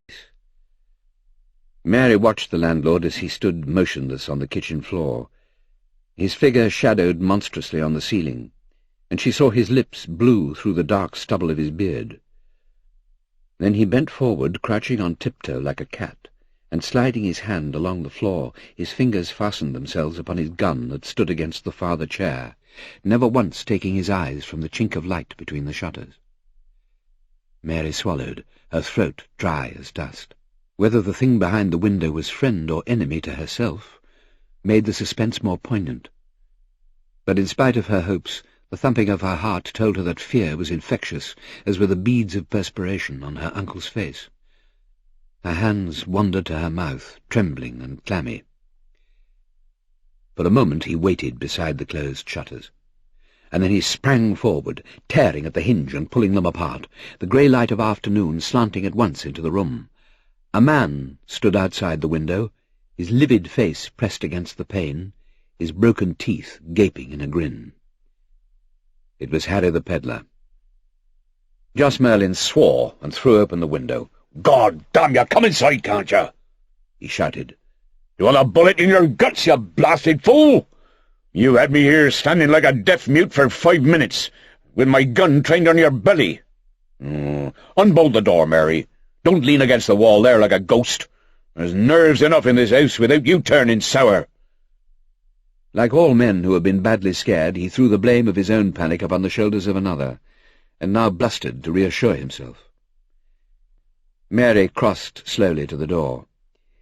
The sight of the peddler brought back a vivid memory of her struggle in the lane, and reaction came swift upon her. Her nausea and disgust returned in force, and she could not look upon him. She opened the door without a word, screening herself behind it, and when he came into the kitchen she turned at once and went to the dull fire, piling the turf upon the embers mechanically, her back towards him. "Well, have you brought news?" questioned the landlord. The peddler smacked his lips in reply, and jerked his thumb over his shoulder. "The country's gone up in smoke," he said. "Every cluttering tongue in Cornwall, from the Tamar to St. Ives. I was in Bodmin this forenoon. The town was ringing with it, and they're hot mad for blood and justice, too. Last night I slept at Camelford, every man-jack in the place shaking his fist in the air and babbling to his neighbour. There'll be only one end to this storm, Joss, and you know the name for it, don't you?" He made a gesture with his hands across his throat. "We've got to run for it," he said. "'Tis our only chance. The roads are poison, and Bodmin and Launceston worst of all. I'll keep to the moors and get into Devon above Gunny's Lake. It'll take me longer, I know that, but what's the odds if you say first kin? Have you got a bite of bread in the house, missus? I've not touched food since yesterday forenoon." He threw his question at the landlord's wife, but his glance fell upon Mary. Patience Merlyn fumbled in the cupboard for bread and cheese, her mouth working nervously, her movements clumsy, her mind anywhere but on her mission. As she laid the table, she looked beseechingly at her husband.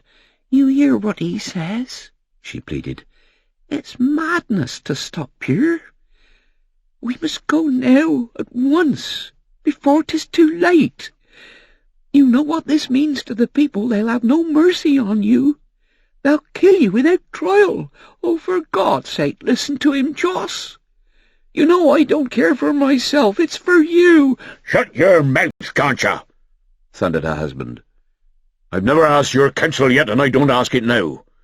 I can face what's coming to me alone, without you bleating beside me like a sheep. So, you'll throw your hand in too, Harry, will you? Run with your tail between your legs because a lot of Clarks and Wesleyans are howling to Jesus for your blood? Have they proved it on us? Tell me that. Or has your liver conscience gone against you?" "Damn my conscience, Joss. It's common sense I'm thinking of. This part of the country has come unhealthy, and I'll go from it while I can. As to proof, we've sailed close enough to the wind these last months to be proof enough, haven't we? I've stuck to you, haven't I? Come out here today, risking my neck to give you warning. I'm not saying anything against you, Joss, but it was your damn stupidity brought us into this mess, wasn't it? You got us mad drunk like yourself, and led us to the shore on a crazy, harebrained venture that none of us had planned. We took a chance in a million, and the chance came off too damn bloody well. 'Cause we were drunk, we lost our heads, left the stuff in 100 tracks scattered on the shore. And whose fault was it? Why, yours, I say." He smashed his fist on the table, his yellow, impudent face thrust close to the landlord, a sneer on his cracked lips. Joss Merlyn considered him for a moment, and when he spoke his voice was dangerous and low. "So you accuse me, do you, Harry? You're like the rest of your kind, wriggling like a snake when the luck of the game turns against you. You've done well out of me, haven't you? Had gold to burn you never had before. Lived like a prince all these months instead of at the bottom of a mine where you belong. And supposing we'd kept our heads the other night, and cleared in order before dawn, as we've done 100 times before, you'd be sucking up to me now to fill your pockets, wouldn't you? You'd be fawning on me with the rest of the sniffing curs, begging your share of the spoil, calling me God Almighty. You'd lick my boots and lie down in the dust." "Run, then, if you like. Run to the Tamar Bank with your tail between your legs and be damned to you. I'll take the world on alone." The peddler forced a laugh and shrugged his shoulders. "Oh, we can talk, can't we, without cutting each other's throats? I've not gone against you. I'm on your side still. We were all mad drunk on Christmas Eve, I know that. Let's leave it alone, then. What's done is done. Our lot is scattered, and we needn't reckon with them. They'll be too scared to show their heads and worry us. And that leaves you and I, Joss.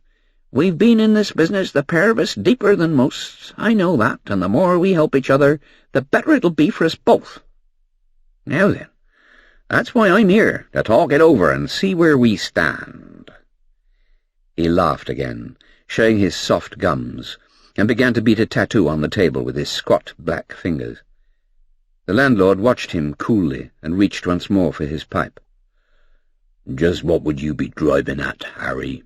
he said, leaning against the table and filling his pipe afresh.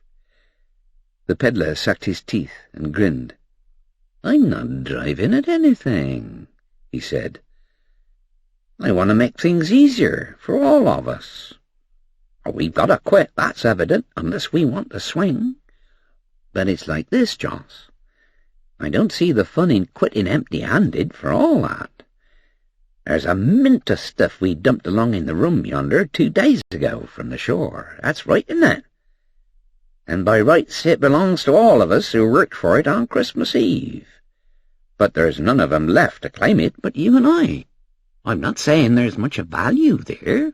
It's junk mostly, no doubt. But I don't see why some of it shouldn't help us into Devon, do you?" The landlord blew a cloud of smoke into his face. So you didn't come back to Jamaica Inn because of my sweet smile alone, then? I was thinking you were fond of me, Harry, and wanted to hold my hand. The pedlar grinned again and shifted on his chair. All right. We're friends, aren't we? There's no harm done in plain speaking. The stuff's there, and it'll take 2 men to shift it. The women here can't do it. What's against you and I striking a bargain and be done with it? The landlord puffed thoughtfully at his pipe. You're teeming with ideas, all strung out as pretty as the fancy trinkets on your tray, my friend. And supposing the stuff isn't there after all, supposing I've disposed of it already, I've been here kicking my heels for 2 days, you know, and the coaches pass my door. What then, Harry boy? The grin faded from the face of the pedlar, and he thrust out his jaw. What's the joke? You play a double game up here at Jamaica Inn? You'll find it hasn't paid you if you have. You've been mighty silent sometimes, just Merlyn, when cargoes were run and when we had the wagons on the road.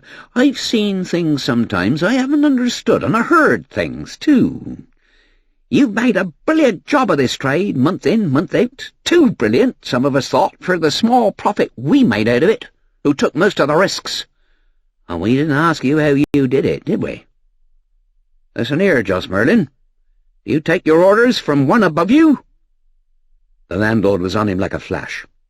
He caught the pedlar on the point of the chin with his clenched fist, and the man went over backwards onto his head, the chair beneath him striking the stone flags with a crash.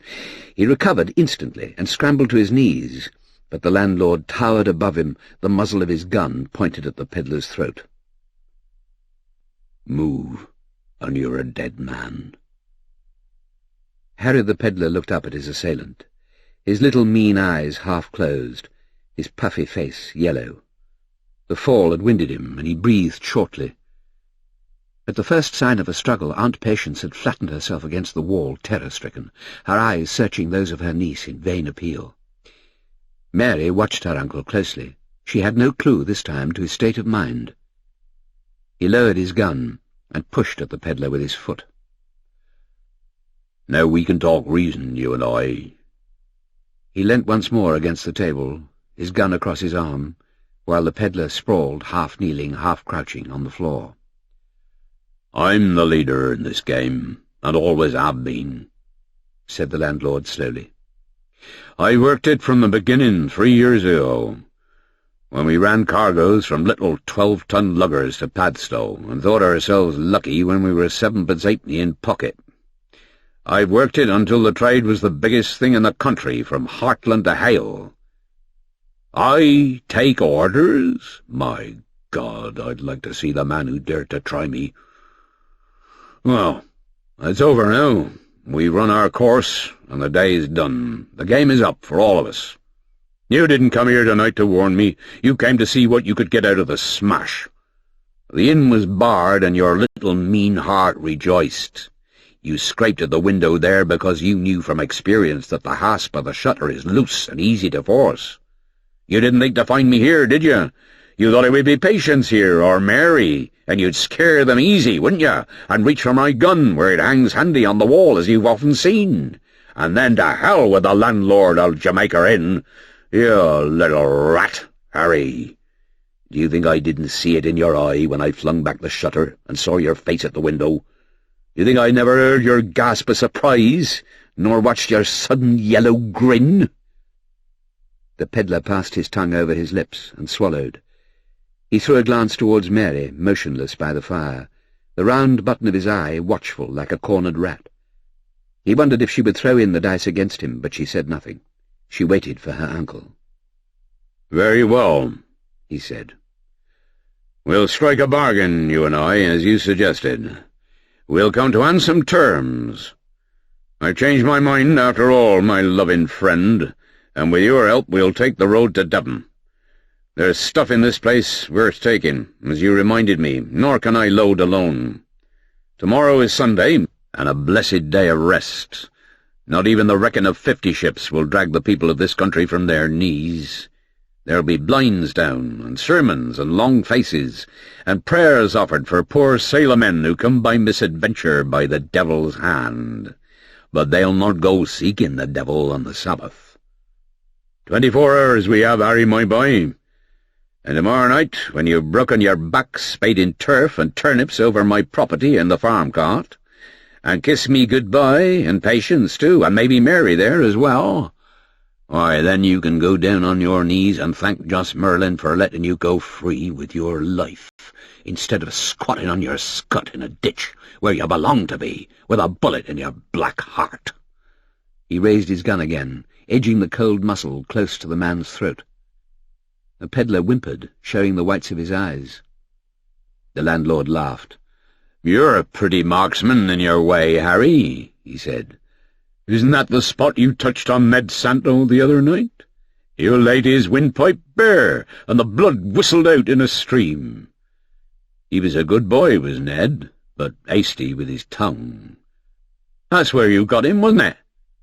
Closer, the muzzle pressed against the pedlar's throat. "If I made a mistake now, Harry, your windpipe would come clean, just like poor Ned's. You don't want me to make a mistake, do you?" The pedlar could not speak. His eyes rolled up in a squint, and his hand opened wide, the 4 fingers spread square, as though clamped to the floor. The landlord shifted his gun, and bending down he jerked the pedlar to his feet. "Come on," he said. "You think I'm going to play with you all night? A jest is a jest for 5 minutes. After that it becomes a burden on the flesh. Open the kitchen door and turn to the right and walk down the passage until I tell you to stop. You can't escape through the entrance to the bar. Every door and window in this place is barred. Your hands have been itching to explore the wreckage we brought from the shore, haven't they, Harry? Ah, you shall spend the night in the storeroom amongst it all. You know, Patience, my dear, I believe this is the first time we've offered hospitality at Jamaica Inn. I don't count Mary there. She's part of the household." He laughed in high good humour. His mood switched round now like a weathercock, and butting his gun into the pedlar's back, he prodded him out of the kitchen and down the dark flagged passage to the store. The door, that had been battered in rough and ready manner by Squire Bassat and his servant, had been reinforced with new planking and post, and was now as strong as, if not stronger than, before.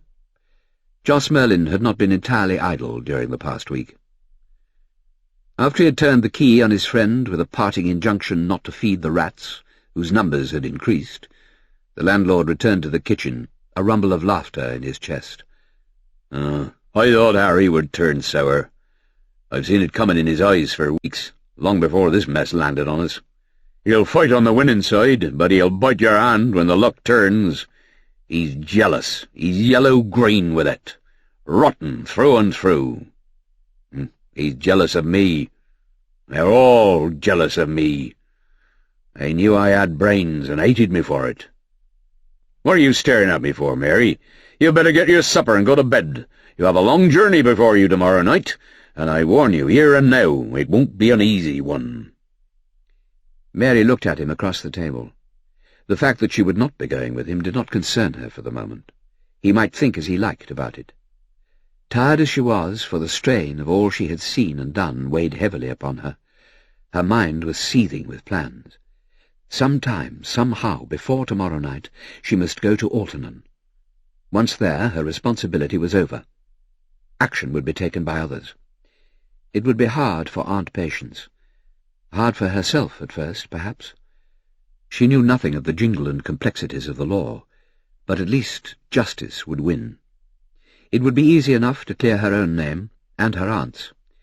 The thought of her uncle, who sat before her now, his mouth full of stale bread and cheese, standing as he would with his hands bound behind him, powerless for the first time and for ever, was something that afforded her exquisite pleasure, and she turned the picture over and over in her mind, improving upon it. Aunt Patience would recover in time, and the years would drain away from her, bringing her peace at last and quietude. Mary wondered how the capture would be effected when the moment came. Perhaps they would set out upon the journey as he had arranged, and as they turned out upon the road, he laughing in his assurance, they would be surrounded by a band of men, strong in number and in arms, and as he struggled against them hopelessly, borne to the ground by force, she would lean down to him and smile. "I thought you had brains, Uncle," she would say to him, and he would know. She dragged her eyes away from him and turned to the dresser for her candle. "I'll have no supper tonight," she said. Aunt Patience made a little murmur of distress, lifting her eyes from the plain slab of bread on the plate before her. But Joss Merlyn kicked at her for silence. "Let her stay sulky if she has the mind, can't you? What's it matter to you if she eats or not? Starvation is good for women and beasts. It brings them to heel. She'll be humble enough in the morning. White Mary, you shall sleep sounder still if I turn the key on you. I want no prowlers in the passage." His eyes strayed to the gun against the wall, and half-consciously back to the shutter that still gaped open before the kitchen window. "Fasten that window, Patience, and put the bar across the shutter. When you've finished your supper, you too can go to bed. I shall not leave the kitchen tonight." His wife looked up at him in fear, struck by the tone of his voice, and would have spoken, but he cut her short. "Haven't you learnt by now not to question me?" She rose at once and went to the window. Mary, her candle alight, waited by the door. "All right," he said. "Why are you standing there? I told you to go." Mary went out into the dark passage, her candle throwing her shadow behind her as she walked. No sound came from the store at the end of the passage, and she thought of the peddler lying there in the darkness, watching and waiting for the day. The thought of him was abhorrent to her. Like a rat he was, imprisoned amongst his fellows, and she suddenly pictured him with rat's claws scratching and gnawing at the framework of the door, scraping his way to freedom in the silence of the night. She shuddered, strangely thankful that her uncle had decided to make a prisoner of her as well. The house was treacherous tonight, her very footsteps sounding hollow on the flags, and there were echoes that came unbidden from the walls. Even the kitchen, the one room in the house to possess some measure of warmth and normality, gaped back at her as she left it, yellow and sinister in the candlelight. Was her uncle going to sit there, then, the candles extinguished, his gun across his knee, waiting for something? For someone? He crossed into the hall as she mounted the stairs, and he followed her along the landing to the bedroom over the porch. "Give me your key," he said, and she handed it to him without a word. He lingered for a moment, looking down at her, and then he bent low and laid his fingers on her mouth. "I've a soft spot for you, Mary. You've got spirit still, and pluck for all the knocks I've given you. I've seen it in your eyes tonight. If I'd been a younger man, I'd have courted you, Mary. Aye, and won you too, and ridden away with you to glory. You know that, don't you?" She said nothing. She stared back at him as he stood beyond the door, and her hand that held the candlestick trembled slightly, without her knowledge. He lowered his voice to a whisper. "There's danger for me ahead. Never mind the law. I can bluff my way to freedom if it comes to that. The whole of Cornwall could come running at my heels for all I care. It's other game I have to watch for. Footsteps, Mary, that come in the night and go again. And a hand that would strike me down." His face looked lean and old in the half-light, and there was a flicker of meaning in his eyes that leapt like a flame to tell her, and then dulled again. "We'll put the Tamar between us and Jamaica Inn," he said. And then he smiled, the curve of his mouth painfully familiar to her, and known, like an echo from the past. He shut the door upon her and turned the key. She heard him tramp down the stairs and so down into the passage, and he turned the corner to the kitchen and was gone.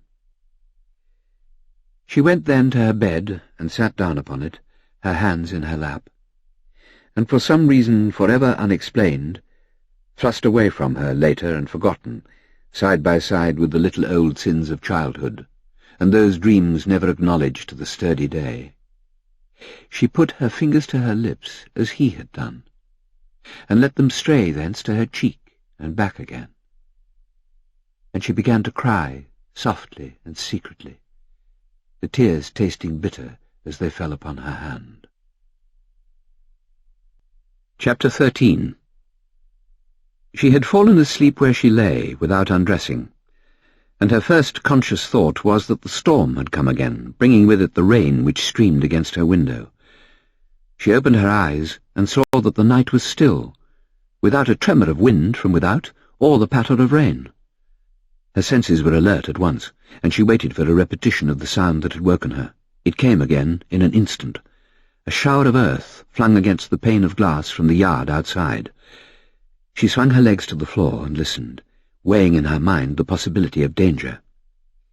If this was a warning signal, the method was a crude one, and better ignored. Someone with little idea of the geography of the inn might have mistaken her window for the landlord's. Her uncle waited below with his gun across his knee in preparation for a visitor. Perhaps the visitor had come, and was now standing in the yard. Curiosity gained the better of her in the end, and she crept softly to the window, holding herself in the shadow of the jutting wall. The night was black still, and there were shadows everywhere, but low in the sky a thin line of cloud foretold the dawn. She had not been mistaken, though.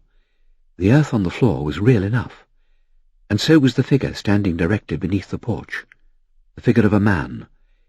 She crouched by the window, waiting for his further movement. He bent again to the ground, fumbling in the barren flower bed outside the parlour window, and then he raised and threw the little clod of earth at her window, spattering the pane with pebbles and soft mud. This time she saw his face, and the wonder of it made her cry out in surprise, forgetting the caution to which she had trained herself. It was Jem Merlyn standing below her in the yard. She leant forward at once, opening her window, and would have called to him, but he lifted his hand for silence. He came close against the wall, skirting the porch which would have hidden her from him, and he cupped his hands to his mouth and whispered up to her, "Come down to the door here and unbolt it for me." She shook her head at him. "I cannot do that. I am locked here in my room," she told him. He stared at her, nonplussed and evidently puzzled, and he looked back at the house as though it might offer some solution of its own. He ran his hands along the slates, testing them, feeling for rusted nails used long ago for creeper that might afford him foothold of a sort. The low tiles of the porch were within his reach, but they had no gripping surface. He would swing his legs from the ground to no purpose.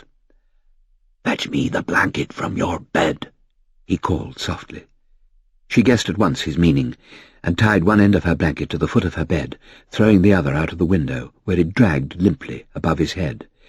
This time he had holding power, and swinging himself to the low roof of the jutting porch, he was able to wedge his body between it and the walls of the house, his feet gripping the slates, and in this manner hauling himself up the porch on a level with her window. He swung his legs over and straddled the porch, his face close to hers now, the blanket hanging loosely beside him. Mary struggled with the framework of the window, but her efforts were useless. The window opened only a foot or so. He could not enter the room without smashing the glass. "I shall have to talk to you here," he said. "Come closer where I can see you." She knelt on the floor of her room, her face at the window gap, and they stared at one another for a moment without speaking. He looked worn, and his eyes were hollow like one who has not slept and has endured fatigue. There were lines about his mouth she had not noticed before, nor did he smile. "I owe you an apology," he said at length. "I deserted you without excuse at Launceston on Christmas Eve. You can forgive me or not as you feel, but the reason for it, that I can't give you. I'm sorry." This attitude of harshness did not suit him. He appeared to have changed much, and the change was unwelcome to her. "I was anxious for your safety," she said. "I traced you to the White Hart, and there I was told you had entered a carriage with some gentleman.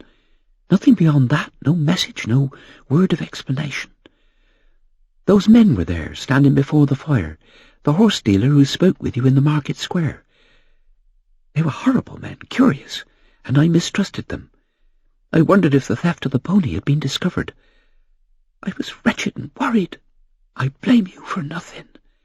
Your business is your own." She was hurt by his manner. She had expected anything but this.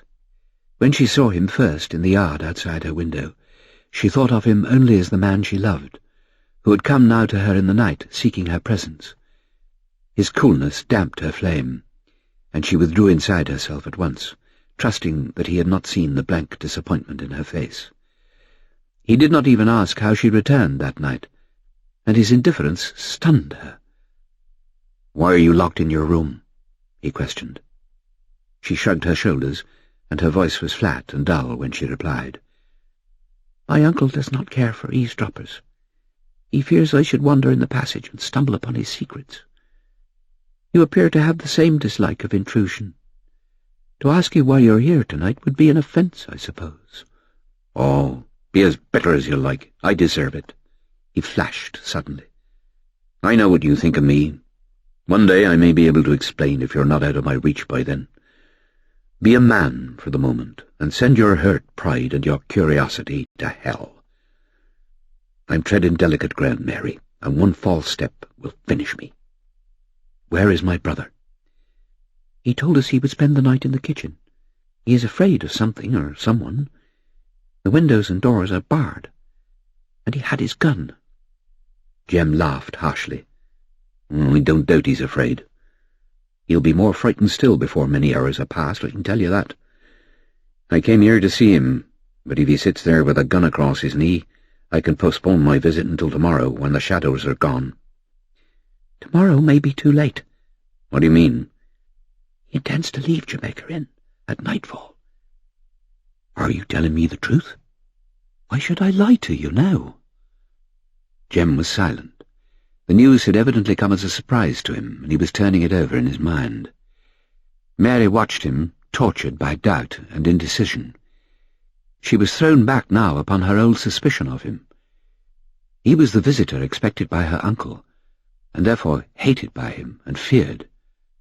He was the man who held the threads of her uncle's life between his hands. The sneering face of the peddler returned to her again, and his words that so provoked the landlord to a flame of fury. "Listen here, Jos Merlyn. Do you take your orders from one above you?" The man whose wits made service of the landlord's strength. The man who had hidden in the empty room. She thought again of the laughing, carefree Jem, who had driven her to Launceston, who had swung hands with her in the market square, who had kissed her and held her. Now he was grave and silent, his face in shadow. The idea of dual personality troubled her, and frightened her as well. He was like a stranger to her tonight, obsessed by some grim purpose she could not understand. Warning him of the landlord's intended flight had been a false move on her part. It might confound the issue of her plans. Whatever Jem had done or intended to do, whether he were false and treacherous and a murderer of men, she loved him in the weakness of her flesh, and owed him warning. "You'd best have a care for yourself when you see your brother," she said. "His mood is dangerous. Whoever interferes with his plans now risks his life. I tell you this for your own safety." "I have no fear of Jos, nor ever had." "Perhaps not. But what if he is afraid of you?" To this he said nothing, but leaning forward suddenly, he looked into her face and touched the scratch that ran from her forehead to her chin. "Who did this?" he said sharply, turning from the scratch to the bruise on her cheek. She hesitated a moment and then answered him. "I got them Christmas Eve." The gleam in his eye told her at once that he understood and had knowledge of the evening, and because of it was here now at Jamaica Inn. "You were there with them, on the shore?" She nodded, watching him carefully, wary of speech, and for answer he cursed aloud and, reaching forward, smashed the pane of glass with his fist, careless of the splitting sound of glass and the blood that spouted immediately from his hand. The gap in the window was wide enough now for entrance, and he had climbed into the room and was beside her before she realized what he had done. He lifted her in his arms and carried her to the bed and laid her down upon it. And fumbling in the darkness for a candle, he found it at length and lit it, and came back to the bed and knelt beside it, throwing the light upon her face. He traced the bruises with his finger down her neck, and when she winced with the pain, he drew in his breath quickly, and again she heard him swear. "I might have spared you this," he said. And then, blowing out the light, he sat down beside her on the bed and reached for her hand, which he held a moment, tight, and then gave back to her. "God Almighty, why did you go with them?" "They were crazy with drink. I don't think they knew what they were doing. I could no more have stood against them than a child. There were a dozen of them or more, and my uncle, he led them. He and the peddler. If you know about it, why do you ask me? Don't make me remember. I don't want to remember." "How much have they hurt you?" "Bruises, scratches, you can see for yourself. I tried to escape and I grazed my side. They caught me again, of course.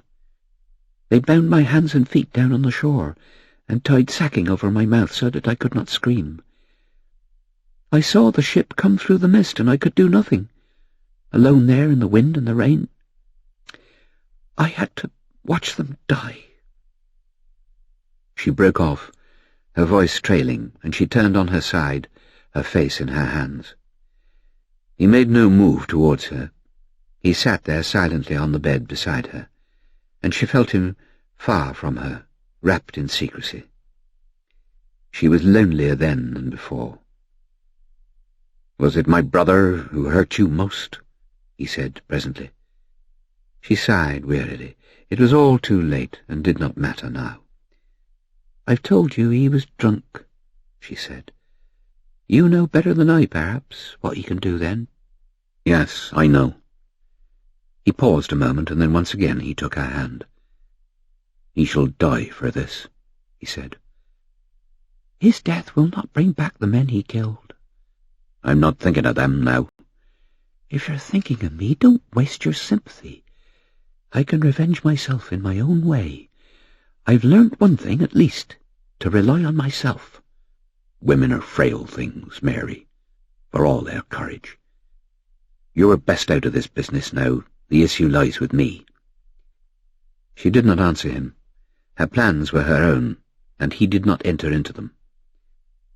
"What do you intend to do?" "I have not made up my mind," she lied. "If he leaves tomorrow night, you have little time to decide." "He expects me to go with him, and Aunt Patience as well." "And you?" "That will depend upon tomorrow." Whatever she felt for him, she would not hazard her plans into his keeping. He was still an unknown quantity, and above all else, an enemy to justice. It came to her then that by betraying her uncle she might also betray him. "If I ask you to do something, how would you answer me?" He smiled then for the first time, mocking and indulgent, as he had done in Launceston, and her heart leapt to him at once, encouraged at the change. "How can I tell?" he said. "I want you to go away from here." "I'm going now." "No, I mean away from the moors, away from Jamaica Inn. I want you to tell me you won't return here again. I can stand up against your brother. I'm in no danger from him now. I don't want you to come here tomorrow. Please promise me you'll go away." "What have you got in your mind?" "Something which has no concern with you, but might bring you to danger. I can't say any more. I would rather you trusted me." "Trust you? Good God, of course I trust you. It's you who won't trust me, you damn little fool." He laughed silently, and bent down to her, putting his arms around her, and he kissed her then as he had kissed her in Launceston, but deliberately now, with anger and exasperation. "Play your own game by yourself, then, and leave me to play mine. If you must be a boy, I can't stop you. But for the sake of your face, which I have kissed, and shall kiss again, keep away from danger. You don't want to kill yourself, do you?" "I have to leave you now. It'll be daylight within the hour. And if both our plans miscarry, what then? Would you mind if you never saw me again?" "No, of course you would not care." "I have not said so." You hardly understand." "Women think differently to men. They travel separate paths. That's why I have no liking for them. They make for trouble and confusion. It was pleasure enough to take you to Launceston, Mary. But when it comes to life and death, like my business now, God knows I wish you 100 miles away, or sitting primly or sewing in your lap in a trim parlour somewhere, where you belong to me." "That's never been my life, nor ever will." "Why not? You'll wed a farmer one day, or a small tradesman, and live respectably among your neighbours. Don't tell them you lived once at Jamaica Inn and had love made to you by a horse thief. They'd shut their doors against you. Goodbye, and here's prosperity to you." He rose from the bed and went towards the window, climbing through the gap he had broken in the pane, and swinging his legs over the porch with one hand on the blanket, he lowered himself to the ground. She watched him from the window, instinctively waving him farewell, but he had turned and gone without looking back at her, slipping across the yard like a shadow. Slowly she pulled up the blanket and replaced it on the bed. Morning would soon be here. She would not sleep again. She sat on her bed, waiting until her door should be unlocked, and she made her plans for the evening to come. She must not draw suspicion upon herself during the long day. She must act passively, sullenly, perhaps, as though feeling had at last been stifled in her, and she was prepared to undertake the proposed journey with the landlord and Aunt Patience. Then, later, she would make some excuse, fatigue, perhaps, a desire to rest in her room before the strain of the night journey, and then would come the most dangerous moment of her day. She would have to leave Jamaica Inn, secretly and unobserved, and run like a hare to Alton. This time Francis Davy would understand. Time would be against them, and he must act accordingly. She would then return to the inn with his approval, and trust that her absence had remained unnoticed. This was the gamble. If the landlord went to her room and found her gone, her life would be worth nothing. She must be prepared for that. No excuse would save her then. But if he believed her to be sleeping still, then the game would continue. They would make preparations for the journey. They might even climb into the cart and come out upon the road. After that, her responsibility would end. Their fate would be in the hands of the vicar of Alton. Beyond this, she could not think, nor had she any great desire to look ahead. So Mary waited for the day, and when it came, the long hours stretched interminably before her. Every minute was an hour, and an hour a particle of eternity itself. The atmosphere of strain was apparent amongst them all. In silence, haggardly, they waited for the night. Little progress could be made during the light of day. Intrusion was always possible. Aunt Patience wandered from the kitchen to her room, her footsteps pattering incessantly in the passage and on the stairs, as she made helpless and ineffectual preparations. She would make bundles of what poor clothes remained to her, and then undo them again when the memory of some forgotten garment jogged her wandering mind. She pottered in the kitchen aimlessly, opening the cupboards, looking into drawers, and she fingered her pots and pans with restless fingers, incapable of deciding which to take and which to leave behind. Mary helped her as best she could, but the unreality of her task made it the more difficult. She knew, while her aunt did not, that all this labour was in vain. Her heart misgave her at times, when she allowed her thoughts to dwell upon the future. How would Aunt Patience act? How would she look when they came to take her husband from her? She was a child, and must be tended as a child. Again she pattered from the kitchen, climbing the stairs to her room, and Mary would hear her drag her box on the floor, pace up and down, as she wrapped a single candlestick in a shawl and put it side by side with a cracked teapot and a faded muslin cap, only to unwrap them again and discard them for treasures more ancient. Joss Merlyn would watch her moodily, cursing her in irritation now and again, as she dropped something on the floor or caught her foot and stumbled. His mood had changed again overnight. His watch in the kitchen had not improved his temper, and the very fact that the hours had been undisturbed, and his visitor had not come upon him, made him, if possible, more restless than before. He roamed about the house, nervy and abstracted, muttering to himself at times, peering from the windows as though he expected to see someone come upon him unawares. His nerves reacted upon his wife and Mary. Aunt Patience watched him anxiously, and she too turned her eyes to the window, and would listen, her mouth working, her hands twisting and untwisting her apron. No sound came from the pedlar in the barred room, nor did the landlord go to him or mention him by name, and this silence was sinister in itself, strange and unnatural. Had the pedlar shouted obscenities or thundered on the door, it would have been more in keeping with his character.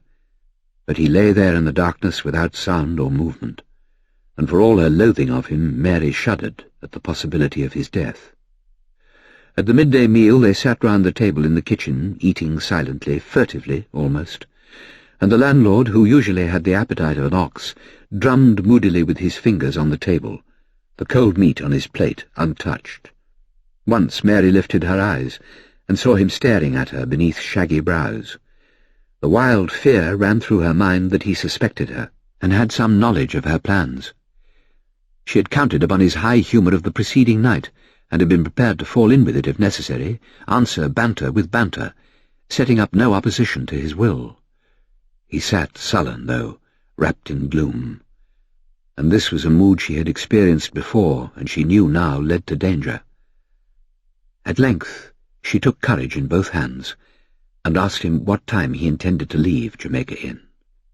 "When I am prepared," he told her shortly, and would say no more. She schooled herself to continue, though, and when she had helped to clear the meal away, and at her own suggestion, adding deceit upon deceit, had impressed upon her aunt the necessity of packing a basket of provisions against the journey, she turned to her uncle and spoke again. "If we are to travel tonight," she said, "would it not be better if Aunt Patience and myself rested now during the afternoon, and so could start out fresh upon the journey? There will be no sleep for any of us tonight. Aunt Patience has been upon her feet since daybreak, and I too, for that matter. We do little good, as far as I can see, waiting here for the dusk to fall." She kept her voice as casual as possible, but the tight band across her heart was a sign that she waited his answer with misgiving, and she could not look into his eyes. He debated the matter a moment, and to control her anxiety she turned away and pretended to fumble in the cupboard. "You may rest if you will," he said at length. "There'll be work for you both later. You're right when you say there will be no sleep for you tonight. Go then. I shall be well rid of you at the time." The first step had been achieved, and Mary lingered a while with her pretended work in the cupboard, fearing that haste to leave the kitchen should be judged suspicious. Her aunt, who acted always like a dummy to suggestion, followed her meekly upstairs when the time came, and padded along the farther passage to her own room as an obedient child would do. Mary entered her own little room above the porch and closed the door, turning the key. Her heart beat fast at the prospect of adventure, and she could hardly tell whether excitement or fear had the mastery. It was close on 4 miles to Alton by the road, and she could walk the distance in an hour. If she left Jamaica Inn at 4 o'clock, when the light was failing, she would be back again soon after 6, and the landlord would hardly come to rouse her before 7. She had 3 hours, then, in which to play her part, and she had already determined upon her method of departure. She would climb out onto the porch and fall to the ground, as Jem had done this morning. The drop was an easy one, and she would escape with little more than a scratch and a jar to her nerves. At any rate, it would be safer to do this than to risk coming upon her uncle in the passage below. The heavy entrance door would never open noiselessly, and to go through the bar would mean passing the open kitchen. She put on her warmest dress and fastened her old shawl across her shoulders with trembling, hot hands. It was the enforced delay that irked her most. Once she was upon the road, the purpose of the walk would bring courage, and the very movement of her limbs would be a stimulant.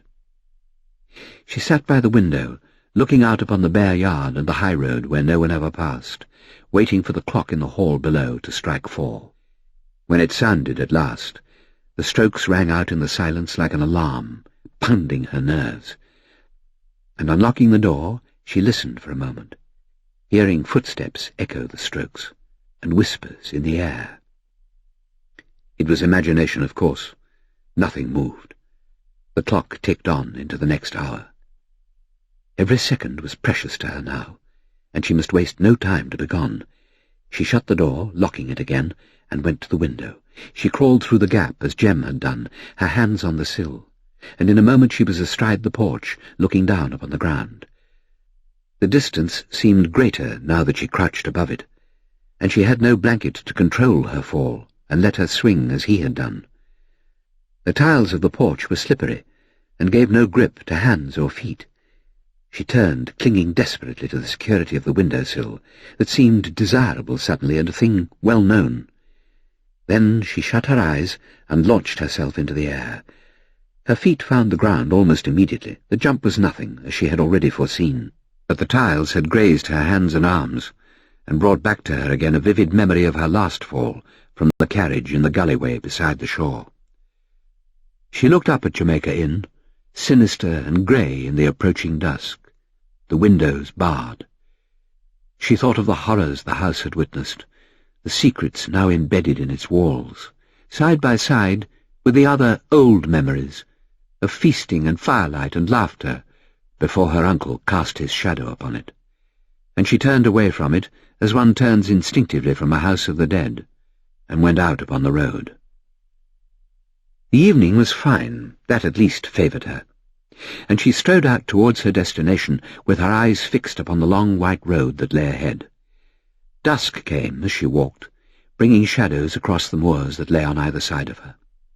Away to the left, the high tors, shrouded at first in mist, were gathered to the darkness. It was very still. There was no wind. Later there would be a moon.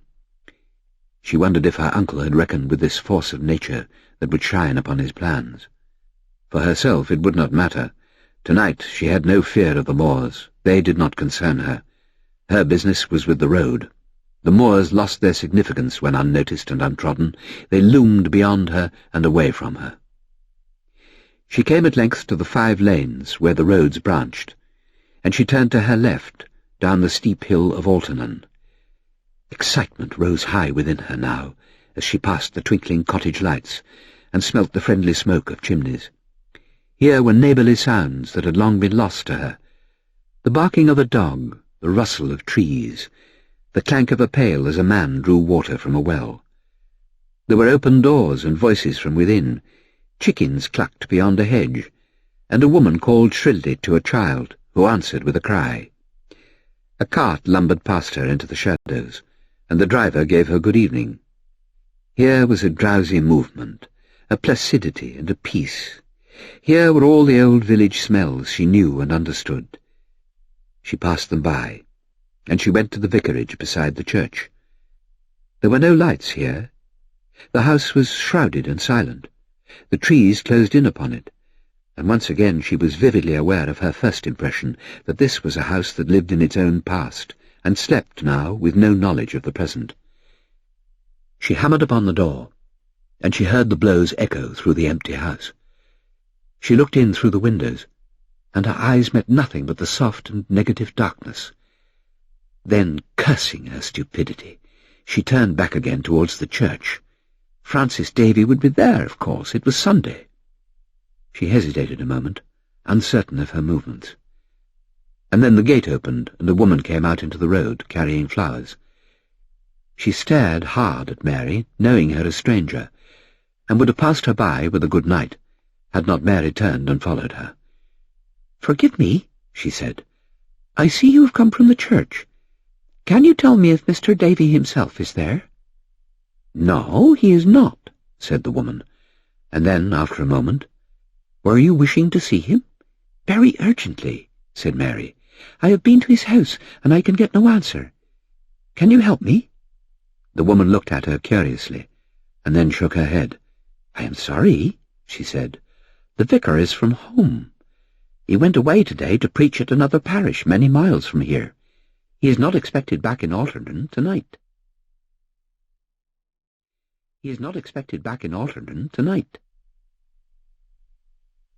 Chapter 14. At first Mary stared at the woman in disbelief. "Away from home?" she repeated. "But But that is impossible. Surely you are mistaken. Her confidence had been such that she rejected instinctively this sudden and fatal blow to her plans. The woman looked offended. She saw no reason why this stranger should doubt her word. "The vicar left Alternan yesterday afternoon," she said. "He rode away after dinner. I ought to know, for I keep house for him." She must have seen something of the agony of disappointment in Mary's face, for she relented and spoke with kindness. "If there is any message you would like me to give him when he does return," she began. But Mary shook her head hopelessly, spirit and courage gone from her in a moment with the news. "It will be too late," she said in despair. "This is a matter of life and death. With Mr. Davy gone, I don't know where I can turn." Once more a gleam of curiosity came into the woman's eyes. "Has someone been taken sick?" she inquired. "I could point you out where our doctor lives, if that would help you. Where have you come from tonight?" Mary did not answer. She was thinking desperately of some way out of the situation. To come to Alternan and then return again without help to Jamaica Inn was impossible. She could not place confidence in the village people, nor would they believe her tale. She must find someone in authority, someone who knew something of Jos Merlyn and Jamaica Inn. "Who is the nearest magistrate?" she said at length. The woman puckered her brow and considered the question. "There is no one close by us here in Alternan," she said. "Why, the nearest would be Squire Bassat, over to North Hill. That must be over 4 miles from here, maybe more, maybe less. I cannot say for certain, for I have never been there. You surely would not walk out there tonight." "I must," said Mary. "There is nothing else for me to do. I must lose no time either. Forgive me for being so mysterious, but I am in great trouble, and only your vicar or a magistrate can help me. Can you tell me if the road to North Hill is hard to find?" "No, that's easy enough. You go 2 miles along the Launceston Road, and then turn right by the turnpike. But it's scarcely a walk for a maid like you after nightfall, and I'd never go myself. There's rough folk on the moors at times, and you cannot trust them. We dare not venture from our homes these days, with robbery on the high road even, and violence too." "Thank you for your sympathy. I am very grateful to you," said Mary. "But I have lived all my life in lonely places, and I am not afraid." "Oh, you must please yourself," answered the woman. "But you'd best stay here and wait for the vicar if you can." "That is impossible," said Mary. "But when he does return, could you tell him perhaps that— wait, though. If you have pen and paper, I will write him a note of explanation. That would be better still." "Come into my cottage here, and you may write what you will. When you've gone, I can take the note to his house at once and leave it on his table, where he will see it as soon as he comes home." Mary followed the woman to the cottage, and waited impatiently while she searched her kitchen for a pen. Time was slipping away fast, and the added journey to North Hill had upset every former calculation. She could hardly return to Jamaica Inn once she had seen Mr. Bassat, and still hope her absence had remained unnoticed. Her uncle would take warning from her flight, and leave the inn before the intended time, in which case her mission would have been in vain. Now the woman returned with paper and quill, and Mary wrote desperately, never pausing to choose her words. "I came here to ask your help, and you were gone," she scribbled. "By now you will have heard with horror, as everyone in the country must have done, of the wreck upon the coast on Christmas Eve. It was my uncle's doing, he and the company from Jamaica Inn. That you will have guessed already. He knows that suspicion will fall upon him before long, and because of this he plans to leave the inn tonight and cross the Tamar into Devon. Finding you absent, I go now with all possible haste to Mr. Bassat at North Hill to tell everything to him and warn him of the escape, so that he can send